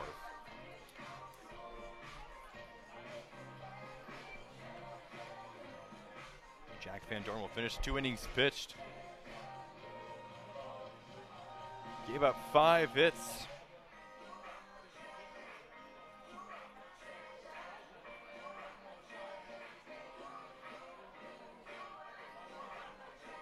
Three runs with all 3 earned.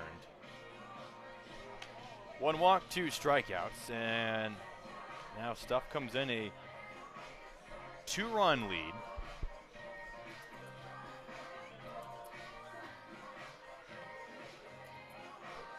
Coach Mon hoping to get, hopefully, an inning out of Cade Stuff, maybe 2. Zachary Creeth is active tonight, as is Riley Kirkpatrick. Both Creeth and Kirkpatrick will be traveling, along with Van Dorn. And Riley Moran Stuff, I believe,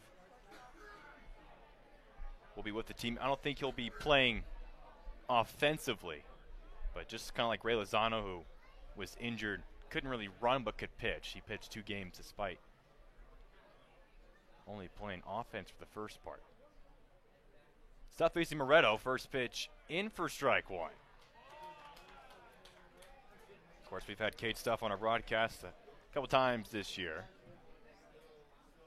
He was at Miles City Community College this past year, committed to South Dakota State. Batting .261 before he got injured. Moretto goes down 0-2 now. 0 for 2 tonight, RBI, sack fly in the 5th. Taylor Justice on deck, Cullen Hannigan in the hole. Hannigan's got 2 hits here tonight. 6 through 9 hole hitters getting on base tonight, the Sabre Dogs. 6 of their 7 runs tonight coming from 6 through 9. Drop third strike. Driggs going to throw the first base in time. Cade Stuff opening up his pitching debut with a strikeout.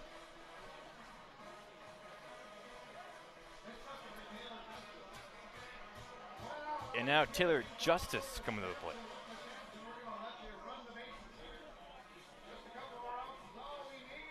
Justice 0 for 3 tonight. Reached on a fielder's choice in the 5th.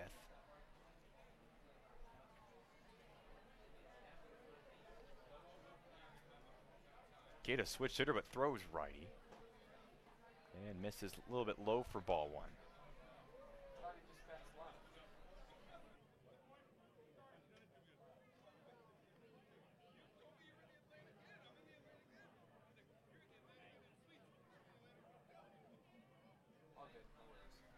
So 1-0. And now 2-0. Went 3 for 4 against Sabre Dogs back on June 4th in that game. 3 singles. Actually had a great series there. 6 for 12, batted .500 against them. 2-0, fouled off 2-1. Played at second base for most of this season.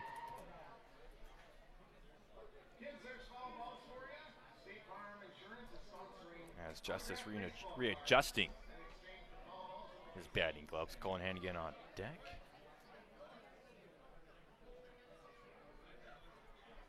A 9-7 ball game here in the top of the 7th.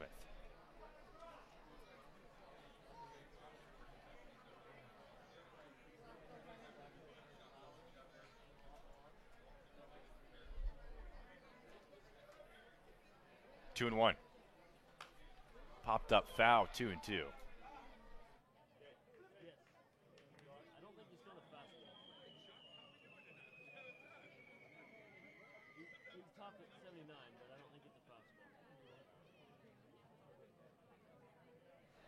Theo Hardy giving Cade Stuff some advice over that shortstop, showing him how to wind up.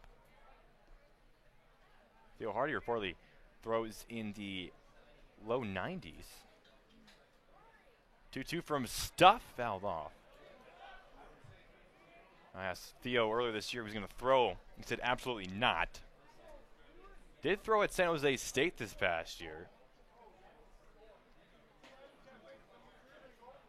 3 1/3, but a 32.40 ERA in that one, that year. I think Coach Mona likes him at shortstop. But he is available to pitch if needed. As we come down the stretch, playing every day. Arms are tired. 2-2 check swing, ball in the dirt, full count.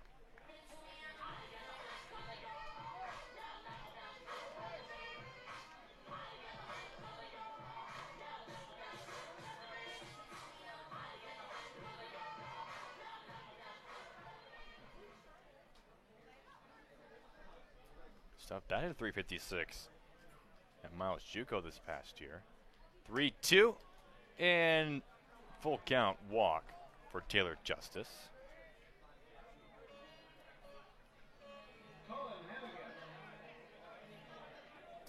And now Cullen Hannigan at the plate. He's 2 for 3 of the night, a run. And he represents the tying run at the plate.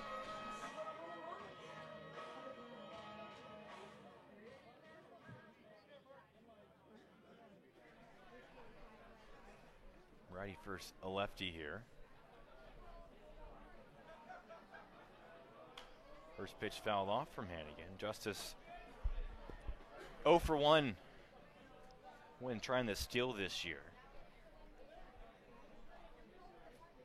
Service Valley yet to attempt to steal the night.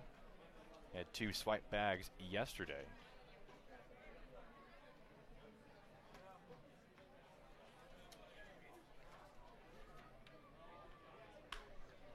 In the right field, McAdoo going back, makes the play for out number 2. And that brings up Declan Buckle now.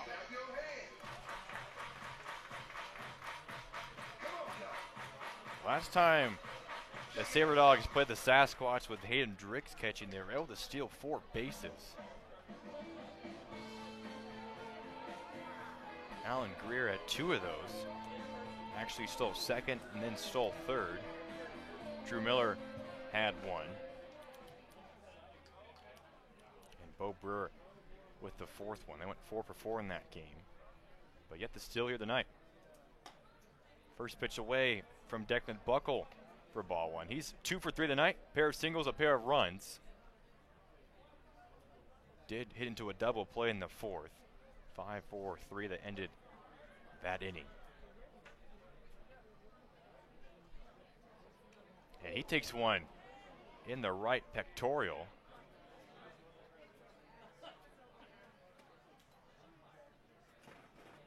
Or maybe in his hand.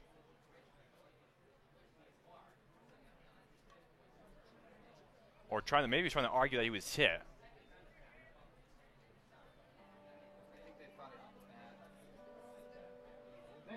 Yes, I think Garrett Forsythe thought they hit the bat, but Declan Buckle showing his left wrist where he got hit. Enough evidence, so Kate Stuff will hit Buckle here with 2 outs for 1 on. That moves Taylor Justice over to second. First Saber Dogs batter to be hit by a pitch. As Gerald Breedville lines one in the left field. Winterstein coming up. That ball drops. Here comes the run around third. No throw. RBI single for Jared Breedwell, and it's back to a 1-run game. Last call for alcohol is not until the end of this inning. Here comes the new batter, Reese Anderson.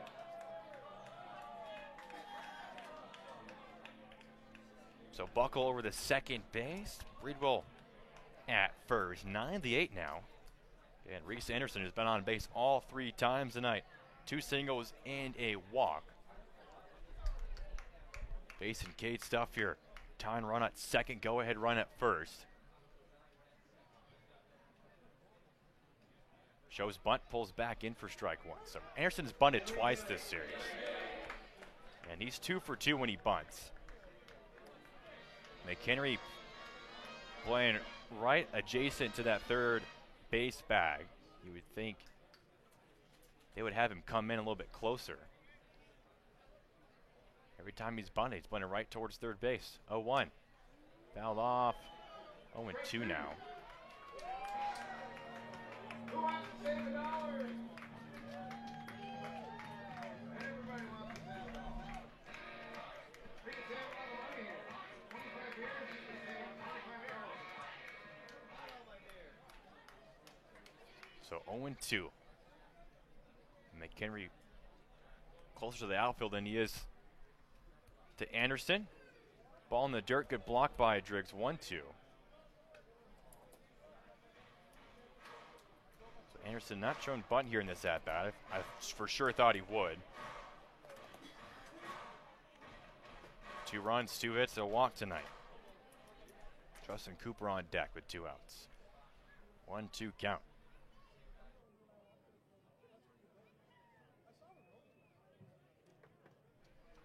First time playing a game in over a month. Cade Stuff trying to end this inning. 1-2 pitch, and this is just grounded foul right towards the SaberDogs dugout. So we'll stay at 1-2. Looks like we're seeing a lot of off-speed pitches from Stuff. So far topped out at 79 right now.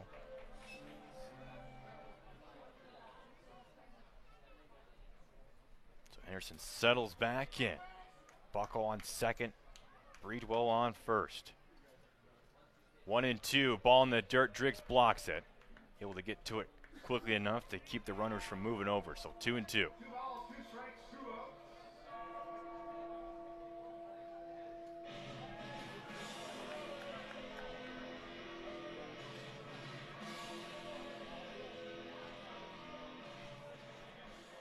Sarahs Valley trailed by 6, came back to tie it up. They've scored 6 runs in the last 3 innings. 2-2 outside, full count now.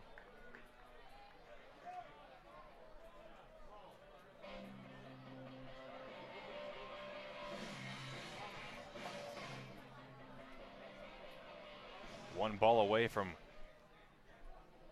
walking the bases loaded for Justin Cooper. Payoff pitch to Stuff. Ball 4. And now the base is loaded up here for the SaberDogs.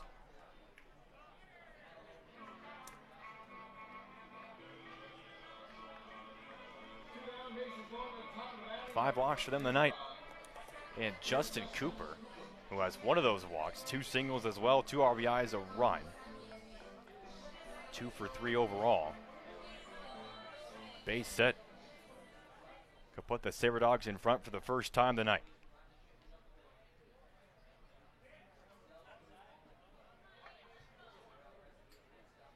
First pitch from Stuff to Cooper.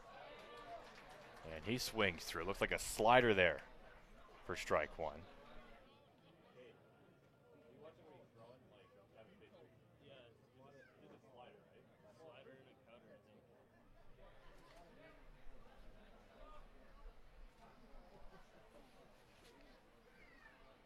And Cooper takes pitch up top for ball 1.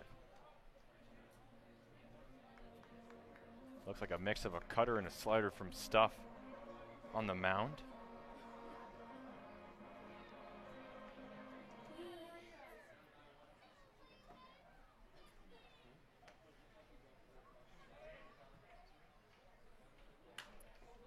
One popped up high in the shallow center field. Ben Parker racing up on the run, can't make the play. 1 run in, here comes a second, the throw to the plate, off target, not in time. The SaberDogs in front. Ben Parker and Charles McAdoo both racing in at the same time. No one could make the play. And Sarahs Valley now leads by 2.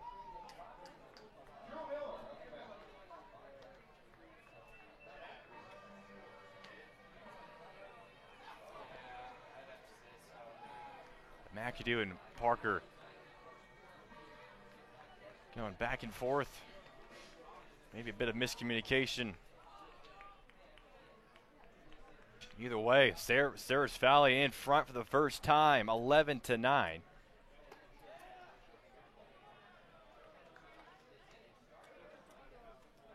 1-0.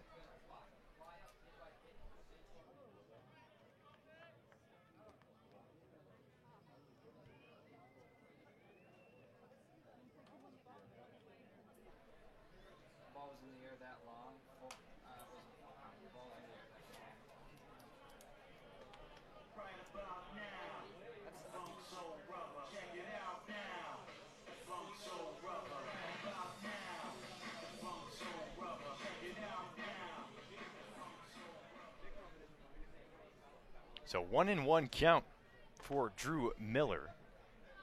3-run single from Justin Cooper. Now 1-2.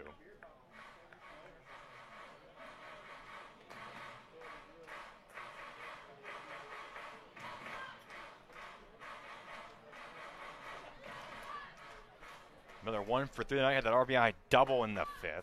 Sack fly in the 6th. Surge Valley leading by 2 now.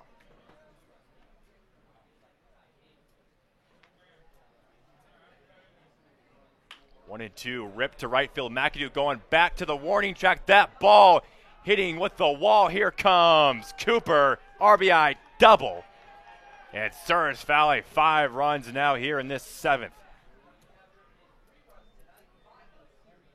Drew Miller, his 3rd RBI of this game, his 2nd double.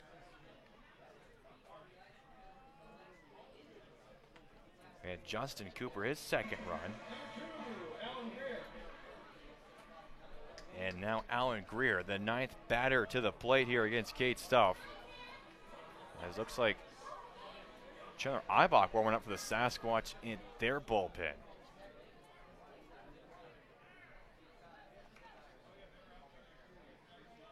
And Greer takes the first pitch strike. With so many games left to play, 7 not including this one, Coach Mono, I guess, got to pick and choose how to preserve his arms, even though they're in a tight playoff race. Slider in the dirt for ball 1. So when we're winning by 2 runs in the 7th, that's the time of experience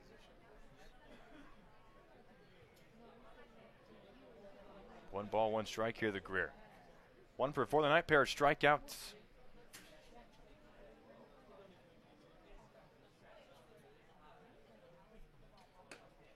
And Slider away. 2 balls, 1 strike, 2 outs. So 3 hits off Stuff here in this 7th. 2 walks and a hit batter. All the damage coming with 2 outs in this 7th. Now 3-1.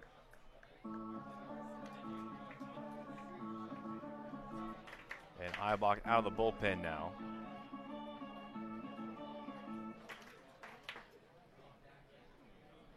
We'll see what Coach Mona decides to do here. 3-1.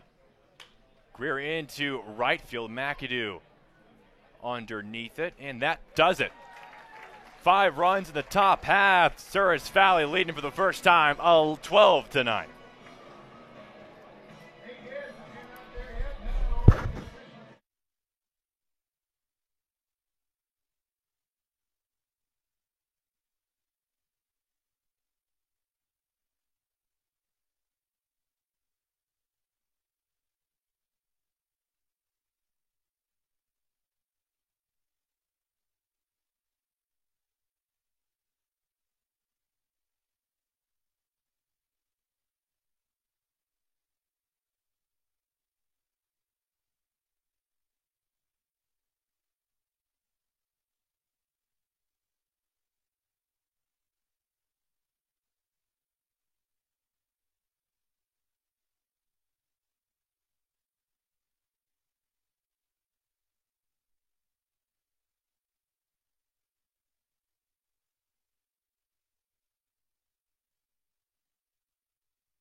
unfamiliar spot for the Sasquatch here in these two games against the SaberDogs, trailing by 3 runs now. Bottom of the 7th, Jaden Beck on the mound, Ryan Bachman at the plate. So 5 runs across the board in the top half of this inning. 3 hits, bringing in those runs. Justin Cooper, a 3-run single. But Beck starts out 2-0 against Bachman, his second inning in relief for the SaberDogs.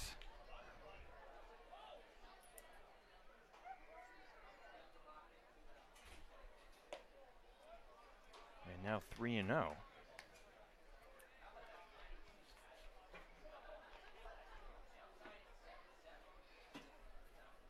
Johnny McHenry, Theo Hardy also due up here in this first as Bachman walks on 4 straight pitches, and that's a good start for the Sasquatch, trailing by 3.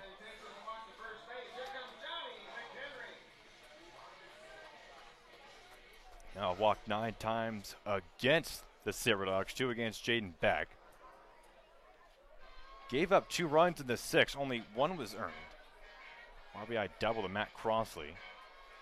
Put Spearfish back up by 2, but Sarah's Valley able to respond. Now Johnny McHenry 1 for 4 tonight. Little bunt towards the first base, third base, no throw, excuse me. Runners are safe, infield single for Johnny McHenry. That puts 2 on, now the tying run coming to the plate.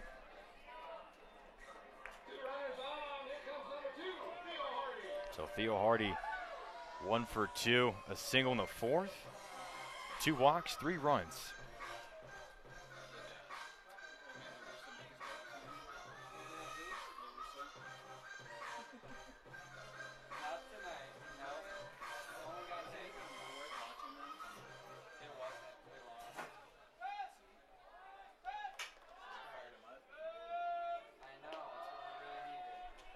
First pitch strike in to Theo Hardy, first time facing Beck here tonight.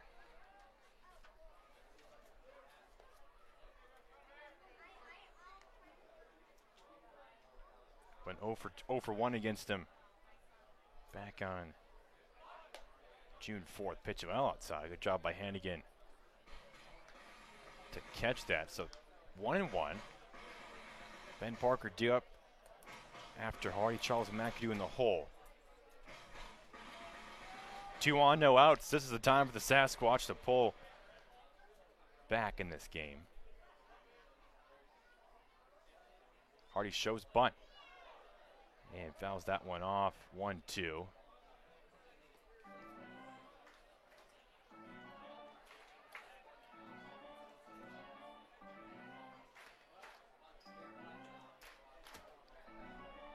Spearfish with 9 hits tonight.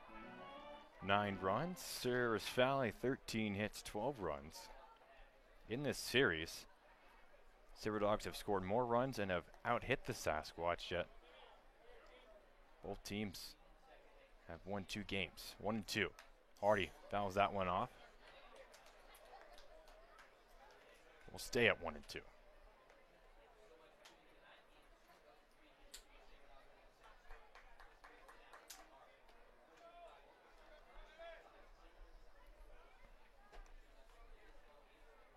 Eight for 21 this week. 5 walks for Hardy this homestand. 1-2 pitch from Beck. Hardy ground ball at his foul right towards the Sasquatch dugout.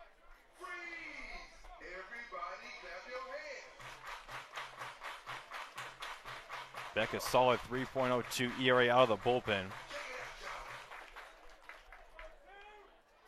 Giving up 6 runs in his last 3 outings. 5 of those earned, not including the runs across today. 1-2 well outside. Hannigan gets to it quickly enough, so Bachman stays at second. Would have been an easy throw for Hannigan to make, so I think Bachman made the right play there at second. 2-2 count. Hardy already has 2 walks today. Pops one up high in this shallow center field. Racing up is Reese Anderson, and he makes the grab for out number 1. So first out here in the 7th with 2 on. Hardy can't move him over, so now Ben Parker, can he do it? Maybe even bring him in. 1 for 3 tonight. His last game in the Sasquatch uniform. Capping out his summer here in the Fish.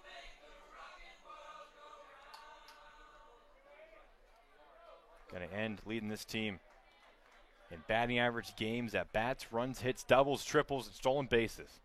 First pitch in the right center, but Brevall moving up makes the play. Bachman will not tag, and now 2 down.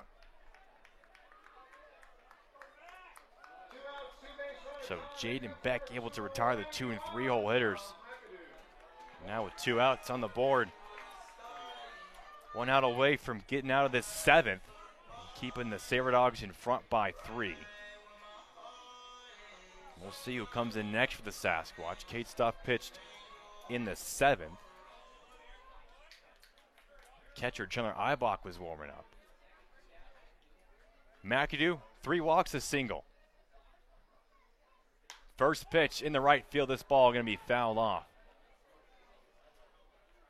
Again, Tyler at the plate. McAdoo, 3 runs tonight. Stolen base.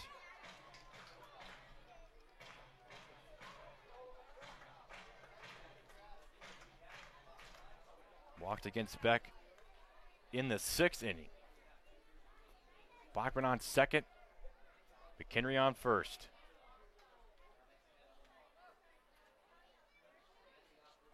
Slider away. Be 1-1.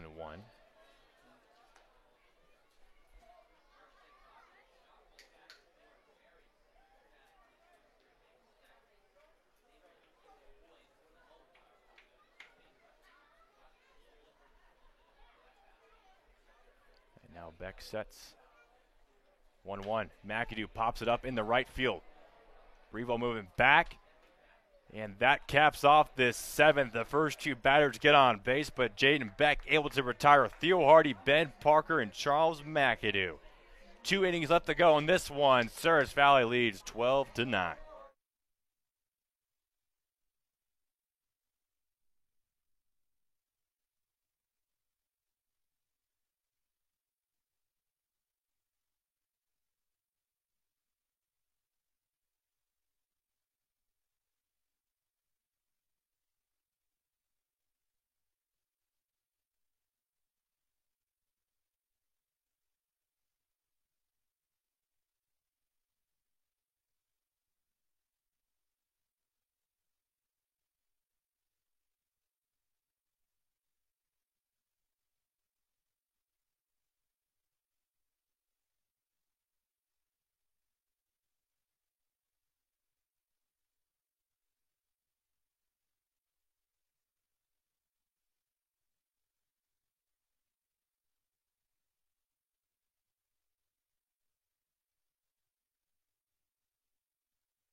Top of the 8th there, Sasquatch trailing by 3. Chandler Eibach on the mound. That's right.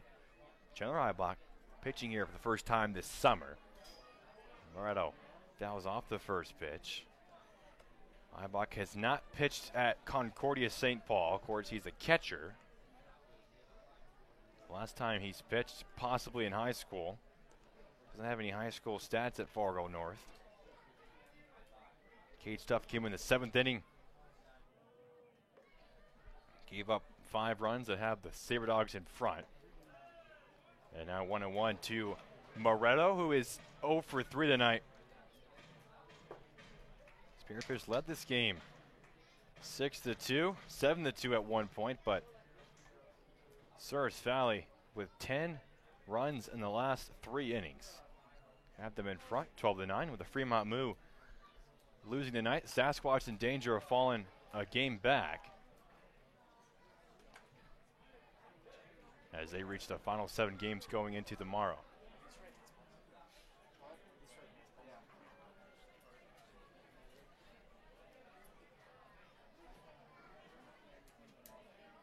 Moretto led off the 7th with a strikeout to Cade Stuff. There's 2 outs with the 1 on. The next 5 batters got on base for that 5-run 7th inning. They have out-hit the Sasquatch 13-9 tonight. They'll come alive against their bullpen. Jaden Beck getting out of a 2-on jam with no outs in the 7th against the heart of that Sasquatch batting order. 2-2, Moretto goes down, swing it.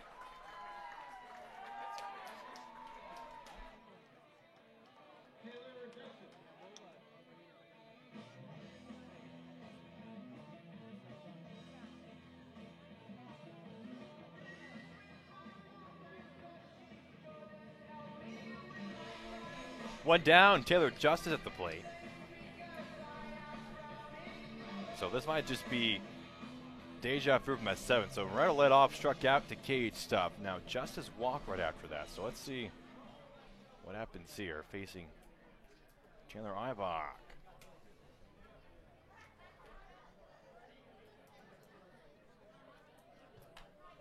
Fouls off the first pitch.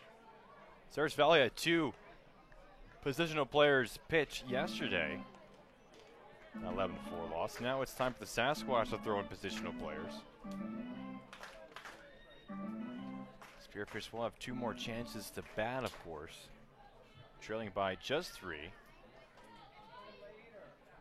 Coach Mona trying to save his bullpen, looks like, putting in Stuff, and now Eibach here in this game. 1-1 now to Taylor Justice.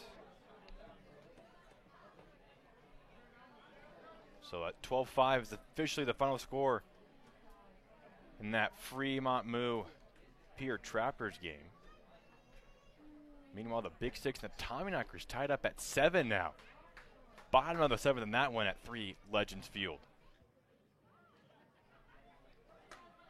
1-2 now to Justice. Sodbusters a 6-2 victory over Wheat City. The Fremont Moo win tonight. That might eliminate the Sodbusters. Not sure. Going to have to get back to you on that one. They're 6.5 coming into the day. Again, only 7 games remaining.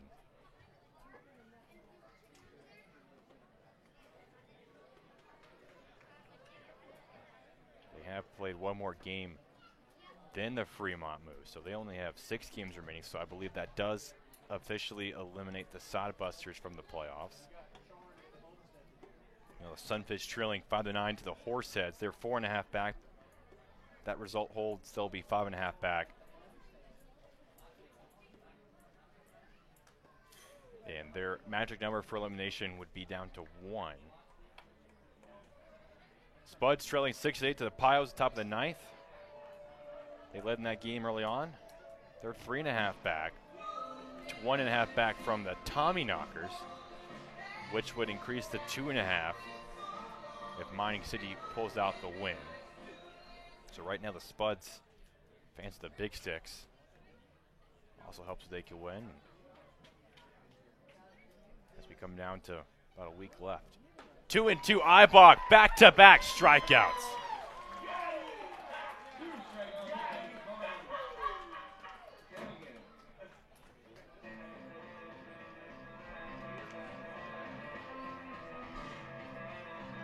So Colin Hannigan now at the mound. We got a catcher versus catcher battle.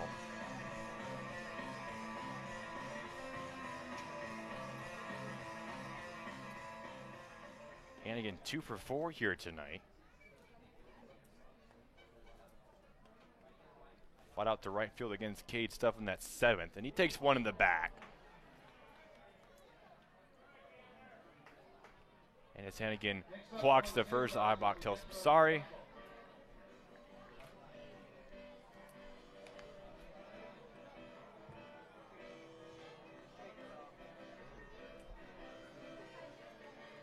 Chandler Ibach might be the most genuine person I know besides Ryan Bachman on this team.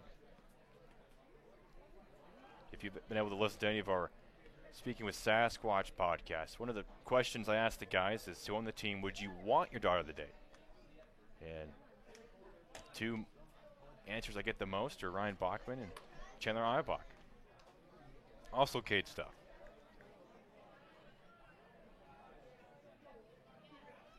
Declan Buckle, 2 for 4 here tonight. 3 runs, 2 singles, hit by a pitch in the 7th.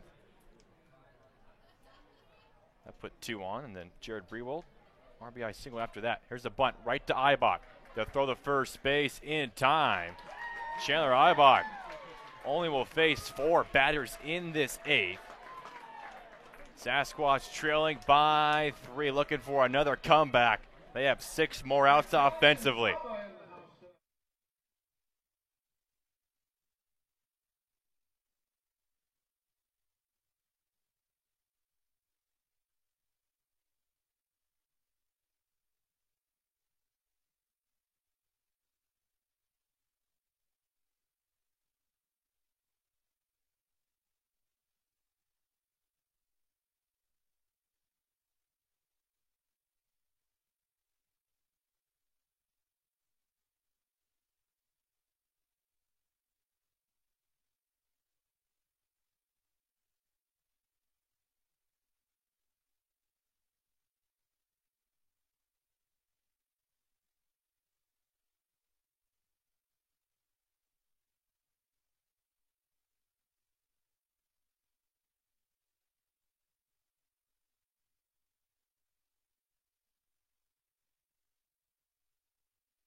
Bottom of the 8th, Sasquatch trailing 12-9 to the Souris Valley Saberdogs. And Jackson Kirkpatrick on the mound now. Coming in after Jaden Beck will finish with 2 innings pitched, 2 hits, 2 runs, 1 earned, 2 walks, and a strikeout as Will Riley takes ball 1. Riley 2 for 3 tonight. 2 singles, an RBI, a walk, a run, stolen base as well. Trying to mount the Sasquatch comeback. They got the first 2 batters on in the 7th, but Theo Hardy, Ben Parker, Charles McAdoo, 3 of their best hitters, all retired by Jaden Beck. 1-1 to Riley. And he takes a fastball there for strike 2. So 1-2 count now. Kirkpatrick, 16 games out of the bullpen, a 17 2/3 pitch so far. 9.17 ERA. He's got a 1-1 record, 2 saves on the year. As Riley takes ball 2 down low.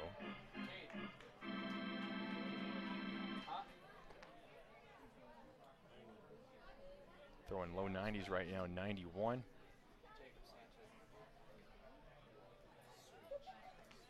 So 2 balls, 2 strikes. Riley just fouls that one off. Last outing for Kirkpatrick didn't go as planned. Didn't get an out. Gave up 1 hit, 2 walks, and a run was pulled. 2-1 victory over the Whiskey Jacks. Usually about 1 to 2 innings. As Riley right towards Justin Cooper makes the play for out number 1.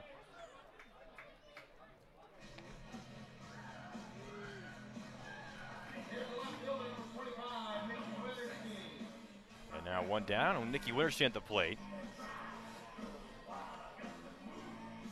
2 for 5 last night. His last 2 at-bats were RBI singles. 0 for 4 in this one. RBI in the 3rd inning, recently on an E4 in the 1st, but a strikeout and a flyout in his last 2. First pitch of fastball. High and away for ball 1. Matt Crossley on deck. He's got 2 hits here tonight.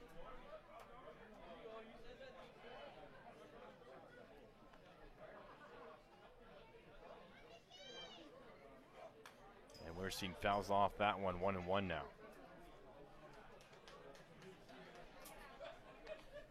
Jacob Sanchez in the Sasquatch bullpen, as well as Zachary Creeth. But Sanchez is actually throwing. Creeth is talking with Coach Cantrell. I'm guessing Coach Mona going to see what happens here in this bottom 8th as Winterstein fouls off, though. 1-1 off the pole behind home plate, comes right back towards Coach Pratt.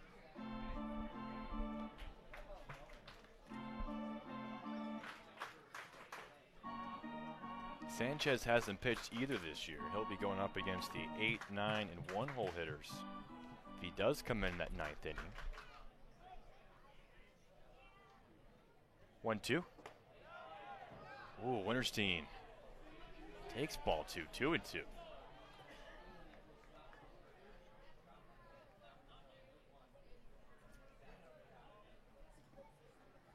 They'll be heading back to Toledo. Conclude his last year playing baseball, possibly. 2 balls, 2 strikes. Another foul ball.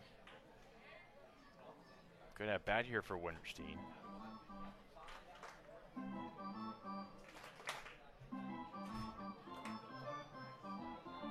Kevin tonight batting .295 on this season, .895 OPS.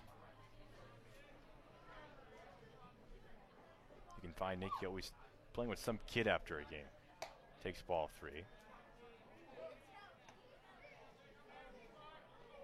3-2 count. Teammates thought he was a coach when he got to the team. Had the shaved head, the long beard, but he's a player all right.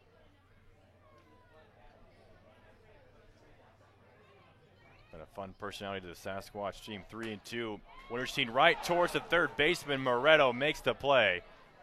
2 down. That ball absolutely rocketed to Moretto. Crossley.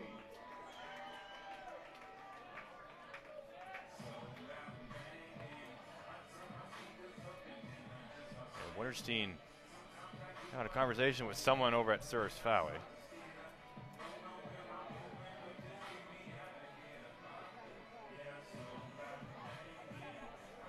So 2 down quickly. Matt Crossley down at the plate. Base is empty. Spearfish running out of time. Only 4 outs left in this game. Crossley takes breaking ball for strike 1. First pitch tomorrow will be 4:35.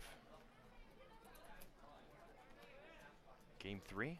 Last Sasquatch home game of the regular season.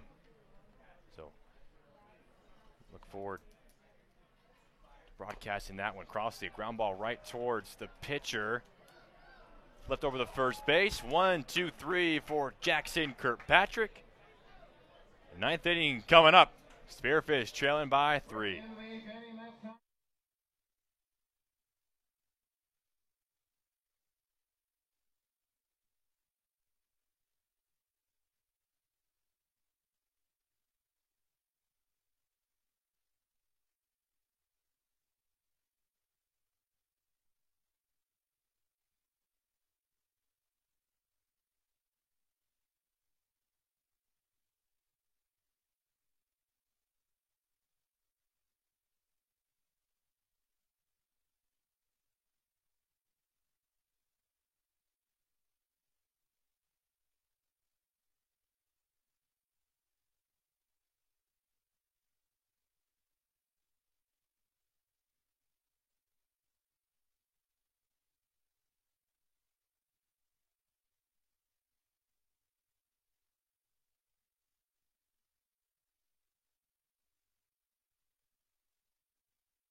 All right, top of the 9th. Jacob Sanchez pitching. We had Chandler Eibach come in. 2 strikeouts, 1 base runner, a hit batter. So let's see if Sanchez, another catcher, can follow suit. And Sanchez coming out, going to talk signs with Hayden Driggs. Usually it's the other way around for Jacob.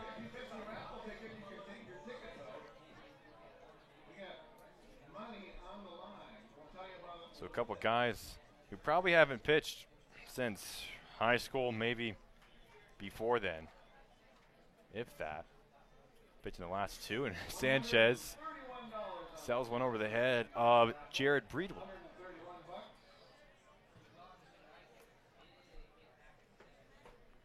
Breedwell, 1 for 3 tonight, 2 runs, RBI single in that 7th. Big swing there for strike 1. 737-150. Bring your ticket clean. 737-150.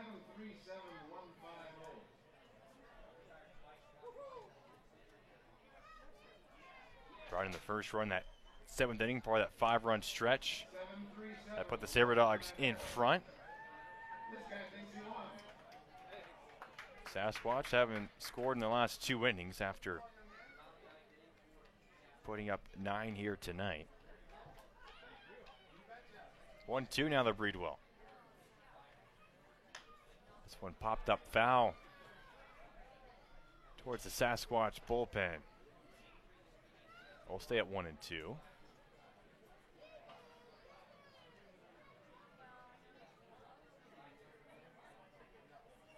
Ceres Valley can hold on to a win. They'll prove that 18-9 in the second half, but already clinched that first half playoff spot, yet still ahead in the Lewis division. So clearly the best team on that side of the standings. The Pios, who clinch in the Clark division, 3.5 back right now.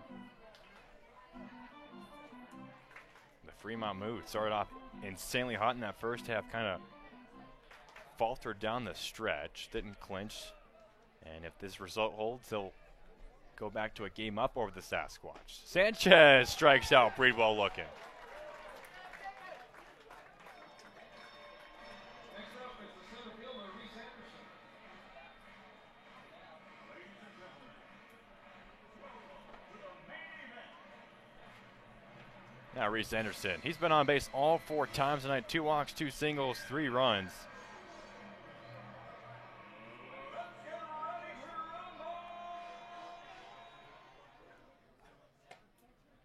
Takes ball 1 there from Sanchez.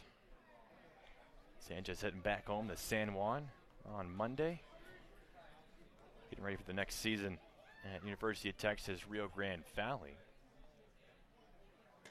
2-0. Freshman this past year. Played in a few games for them. 8 starts. 27 at-bats, 4 hits. With a double, 6 RBIs. 3 walks. Comes back with strike 1 there, so 2-1 now.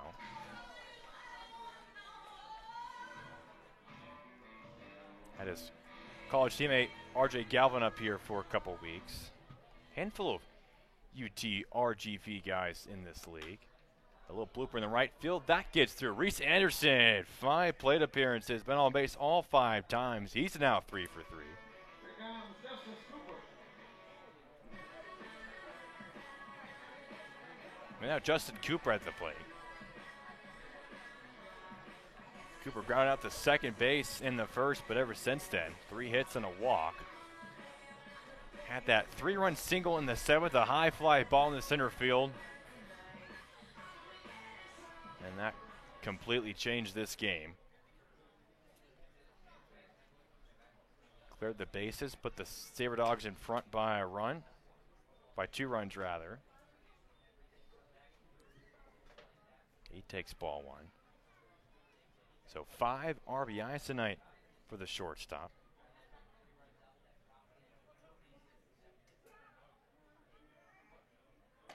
Take strike 1 there. Drew Miller on deck.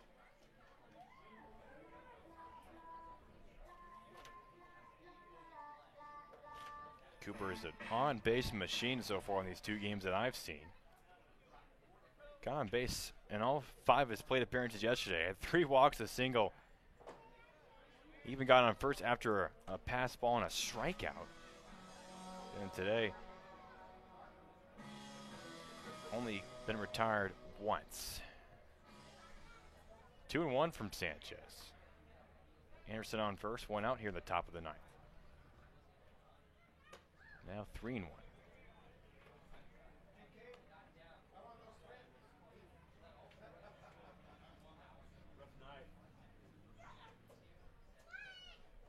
So Sanchez settles back in. Alan Greer and Drew Miller also due up. Strike 2 there, so full count now, 3-2.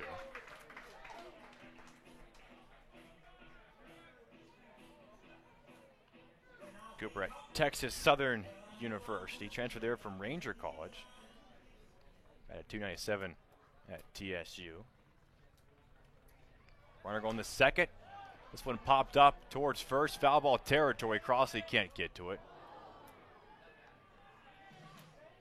So we'll stay at 3-2 here.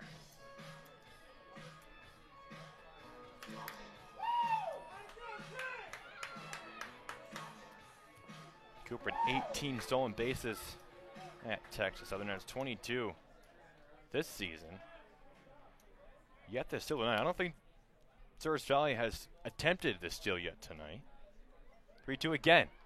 In the right field, McAdoo running over, makes the play for out number 2. And now Drew Miller at the plate.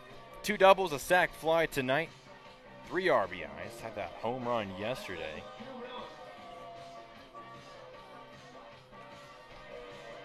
So 5 ribbies so far this series. Comes to the plate. Reese Anderson still on first. Runner going to second. Here's the throw from Driggs. Low. Hardy can't get to it. Stolen base there for Reese Anderson.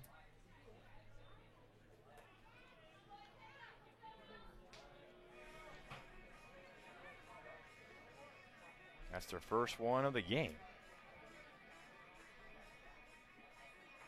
Reese Anderson now 9 for 11 when stealing this year. And the scoring position for Drew Miller. 2 doubles and a home run this series. 0-1 count. 0-2 now. Miller just transferring to Wichita State from Neosho County JUCO. 331 this past year. Led team with 18 home runs and 17 doubles. 5 doubles for the Sabre Dogs, 6 homers. Sanchez early walk to the dugout. 1-2 now.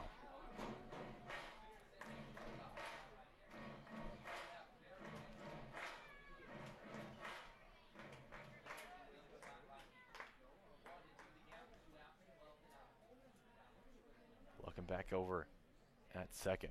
1-2 pitch. Miller right up the middle. That ball is laced. Be a base hit. Here comes Anderson. He'll score, and now it's a 4-run lead.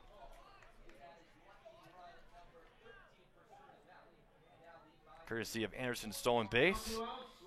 Drew Miller, his 6th RBI this series, his 4th one tonight. And now Allen Greer to the plate. 8-9. The leadoff man, McHenry, due up in the bottom half of this, and you're going to need 4-run inning, maybe more, to mount this comeback. Service Valley looking to take game 2.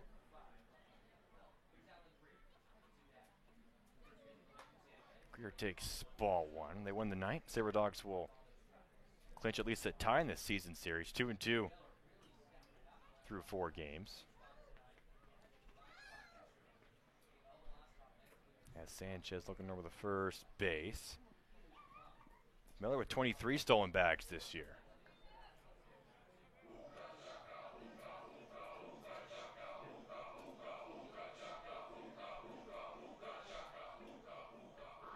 Greer an RBI single in the 3rd inning. Tied the game up at 2. Big swing there for strike 1. 2-1 now.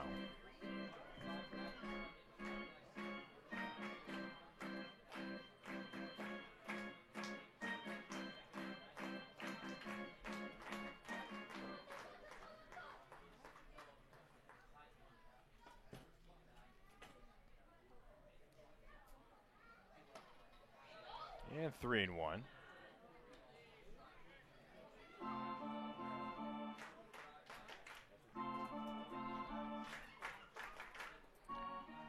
Jacob Sanchez, the University of Texas Rio Grande family, actually helped knock off Steven Moreto's Sacramento State in the conference tournament.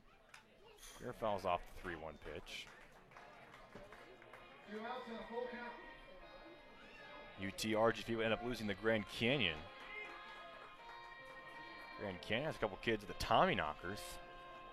And speaking of the Tommyknockers, playing the Big Six tonight, now leading by 1 in the top of the 9th. If they can hold on to that, they'll increase their lead to 2 games over the Big Six. Full count runner going, ball inside, may have hit Greer. He'll be safe at first anyway. Now 2 on here for Souris Valley.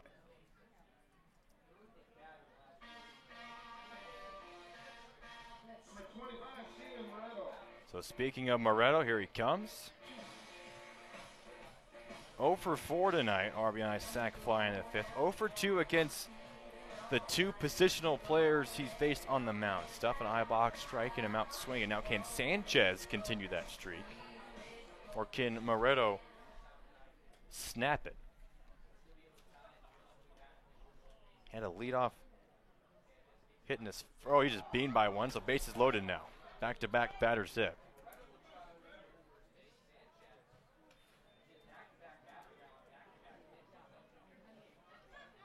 Taylor Justice.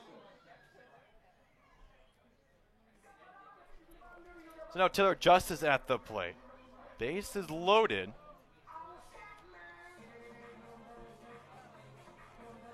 Justice yet to hit a home run this season.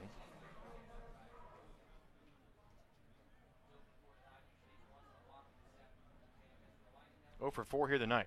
He takes strike 1 there from Sanchez. Walked in the 7th.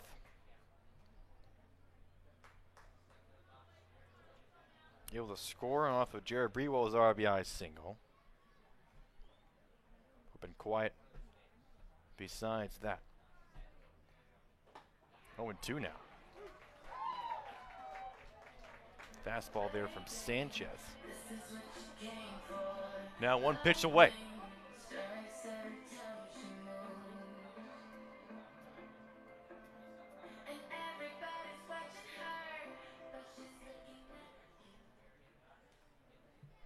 Sanchez deals, ball in the dirt, comes back. Drake says, yeah, but throw to the plate. Runner trying to score. He's out.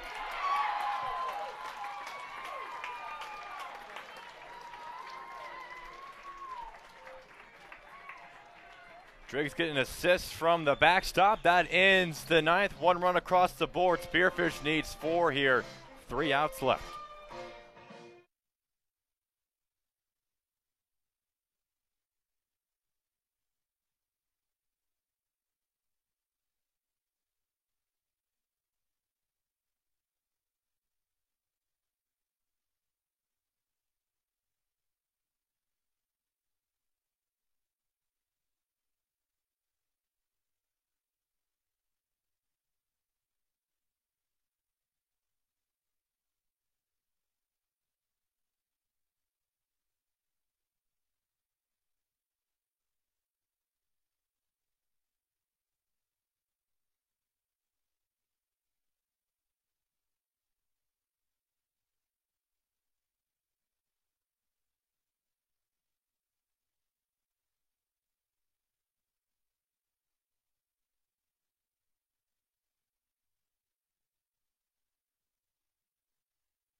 Three outs left to go in this game, folks. Sasquatch need 4 runs. Ryan Bachman on the mound.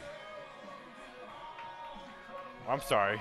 Hayden Driggs the plate, not Ryan Bachman on the mound. Jackson Kirkpatrick on the mound. This nearly 4-hour game starting to get to me here.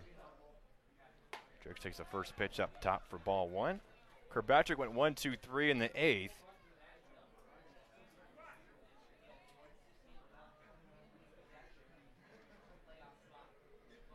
Hayden Driggs 0 for 2 tonight. Been on base twice. Base on balls and a hit by pitch. He fouls off the 1-0. 1-1 now.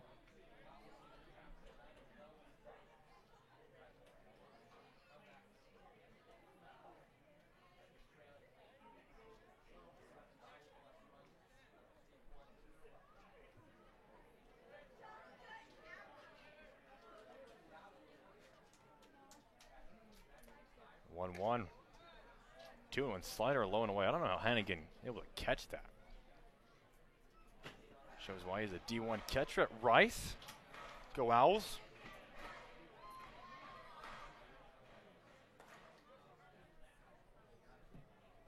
Batting .340 this year, Hannigan.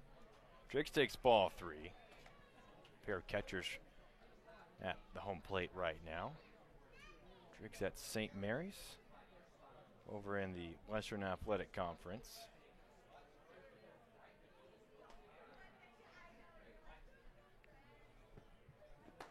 Big swing there, 3-2.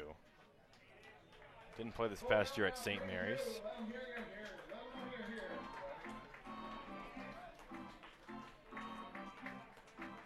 Graduated Clovis West High School.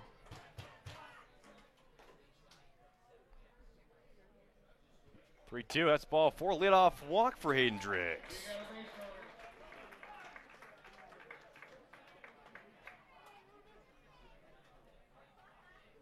Walk number 10 for the Sasquatch.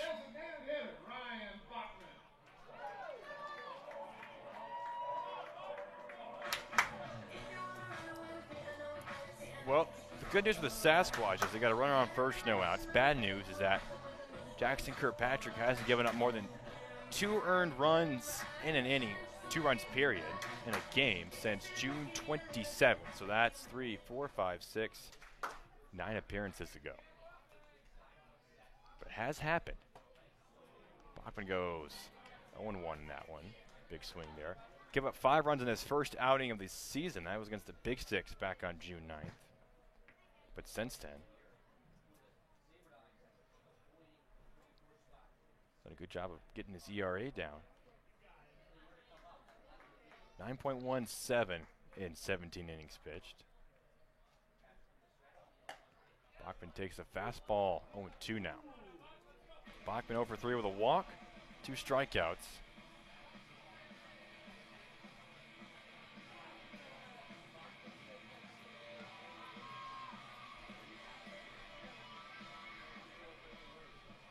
Brian McHenry on deck with Theo Hardy in the hole. Bachman can find out whether to get on base for the heart of this lineup. Maybe they can get something going. This team, no stranger to the comebacks. Already 1 walk-off this week. 0-2 for Kirkpatrick, ball 1. Only 1 loss this year. That was in his 3rd appearance of the season.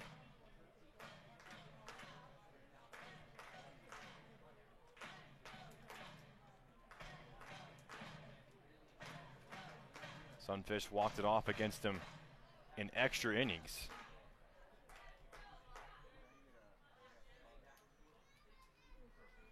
One-two count. Bachman goes down, swinging. First strikeout for Jackson Kirkpatrick. Now Johnny McHenry at the plate. McHenry 2 for 5 tonight. Had that leadoff triple in the 3rd, singled on a bunt in the 7th.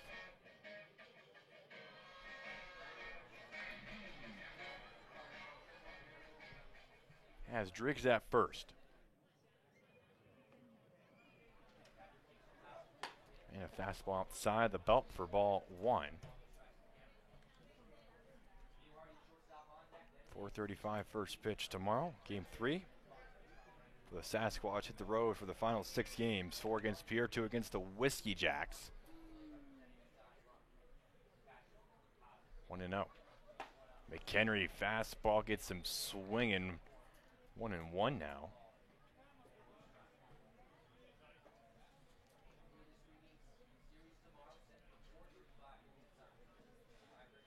Third baseman Steven Moretto playing up close to the infield.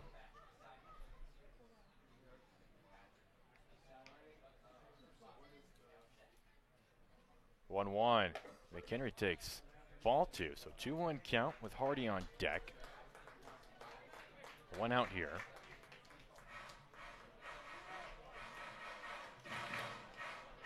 Theo Hardy a hit and 2 walks tonight. I know Ben Parker wants at least 1 more at bat. Fastball in. McHenry takes it. Strike 2.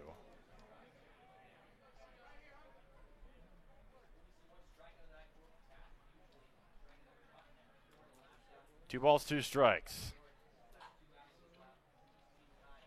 One out, hit Driggs on first. Jackson Kirkpatrick on the mound.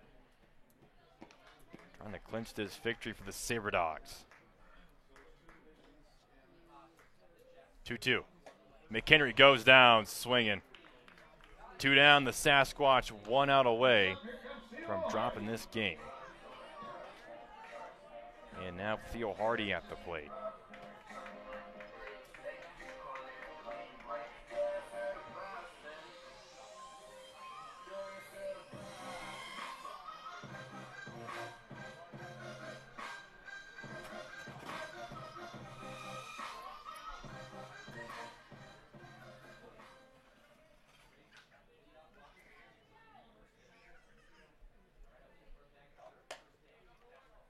Hardy fastball up top for ball 1. Hardy got on base his first 3 trips to the plate, 2 walks, a single, 3 runs. Since then, ground out to second base, and then flat out to center field in the 7th. Last time the Sasquatch had a runner in scoring position. Good breaking ball there, catching the bottom corner for ball 1. Spearfish 9 hits tonight. 9 runs. Ceres Valley 15 hits, 13 runs.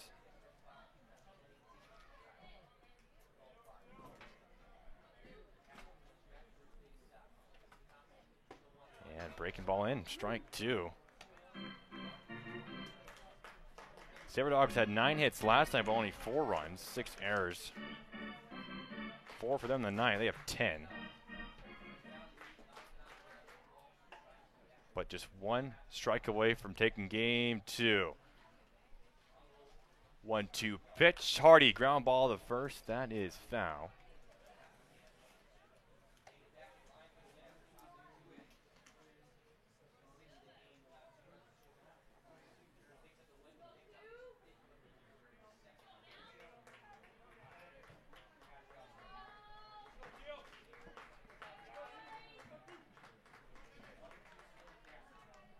One and 2 again.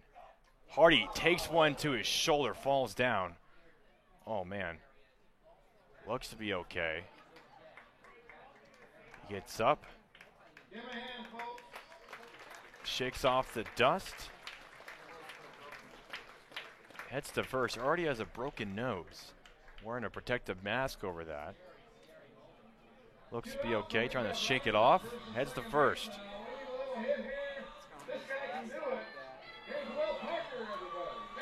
Well, Ben Parker in his last at-bat.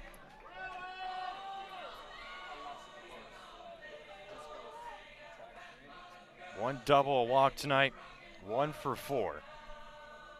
Last 2 at-bats ended flat out the right field. I know he doesn't want to end his Sasquatch summer like that.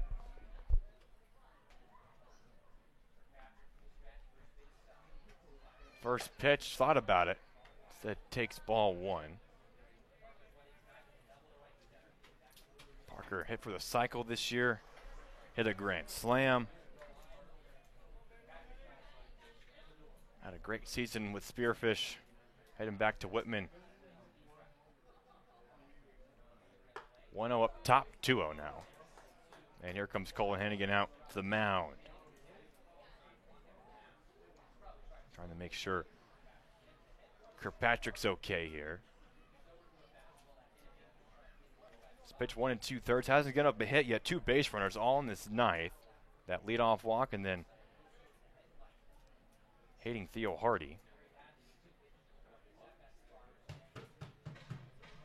Declan Buckle, Jason Cooper shaded towards second base a little bit, playing for that ball up the middle.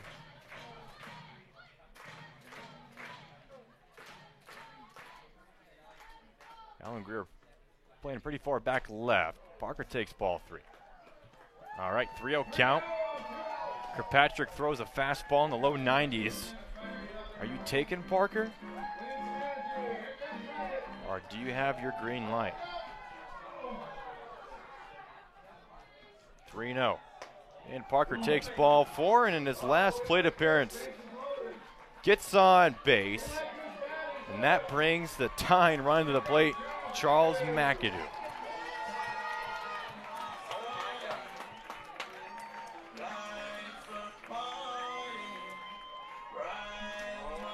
So Hardy at second, Driggs at third.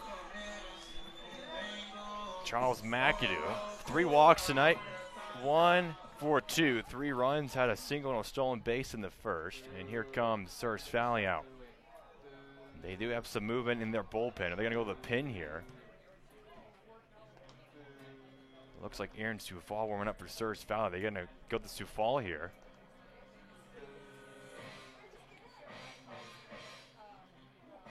Kirkpatrick doesn't want to leave. I don't blame him. Let's see what they're going to do here. We'll be right back.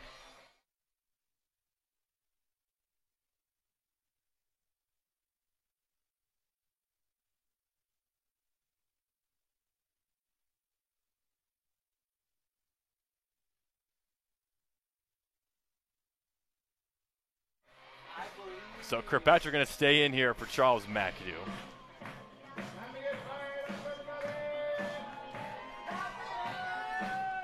So Hayden Driggs walked to lead off this ninth. Bachman struck out. McHenry struck out. But Theo Hardy hit by a pitch, and then Ben Parker walked on 4 pitches. Load these bases up for Charles McAdoo. First pitch, a fastball. That's strike 1. McAdoo, the home run derby participant for the Sasquatch, one of 7 All-Stars on this team. Leads this team in home runs. Home run would tie it up. 8 of them this year. Does have 6 triples, 17 doubles. 1 and 1. You don't have to get it all back in one swing, but I think McAdoo would like to hit 1 more home run here before the summer ends. Fastball inside, 1 and 2. Good pitch.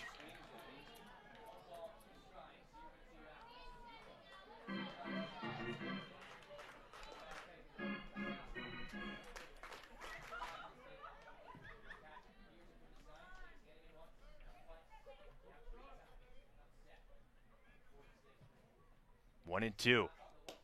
And fastball just a bit outside, ball 2. 2 and 2 now.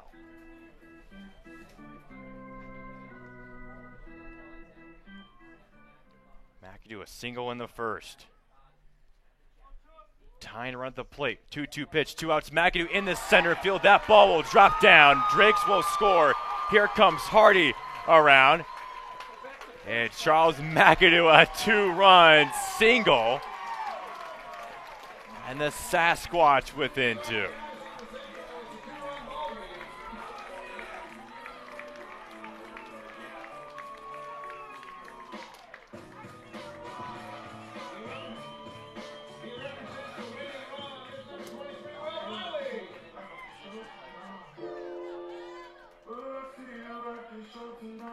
So Ben Parker at third.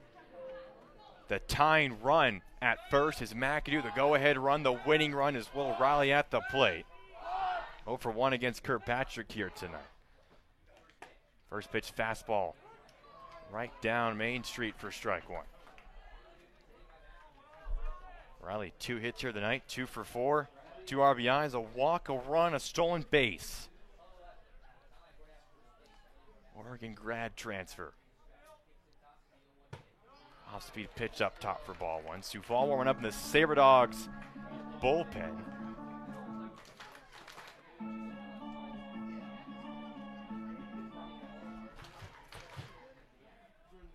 But Kirkpatrick going to stay in at least for this at-bat. 1-1.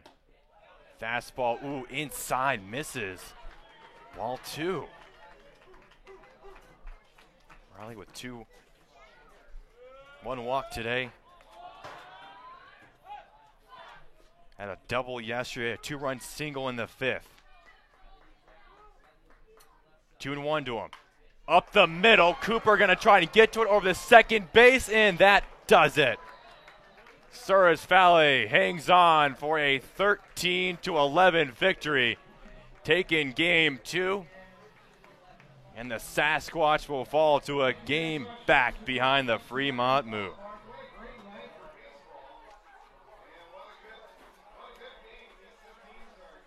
A close one here, folks. Surge Valley 13-11. They come back. 5 runs in the 7th is what did it. Sasquatch get close. Score 2 runs here in the 9th, but just run out of time, run out of outs.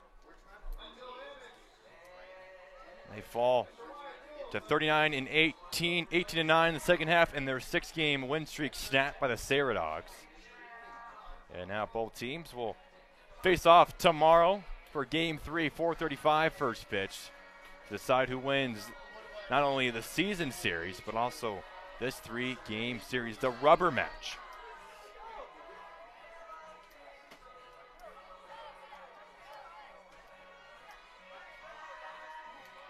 Jaden Beck getting the win for the Saradogs. He went 2 innings, pitched in the 6th and 7th. Gave up 2 runs, 2 hits, but able to hold on for the victory. Jackson Kirkpatrick comes in for the final 2. Got a little bit dicey there in the 9th, but got it done, getting the final out.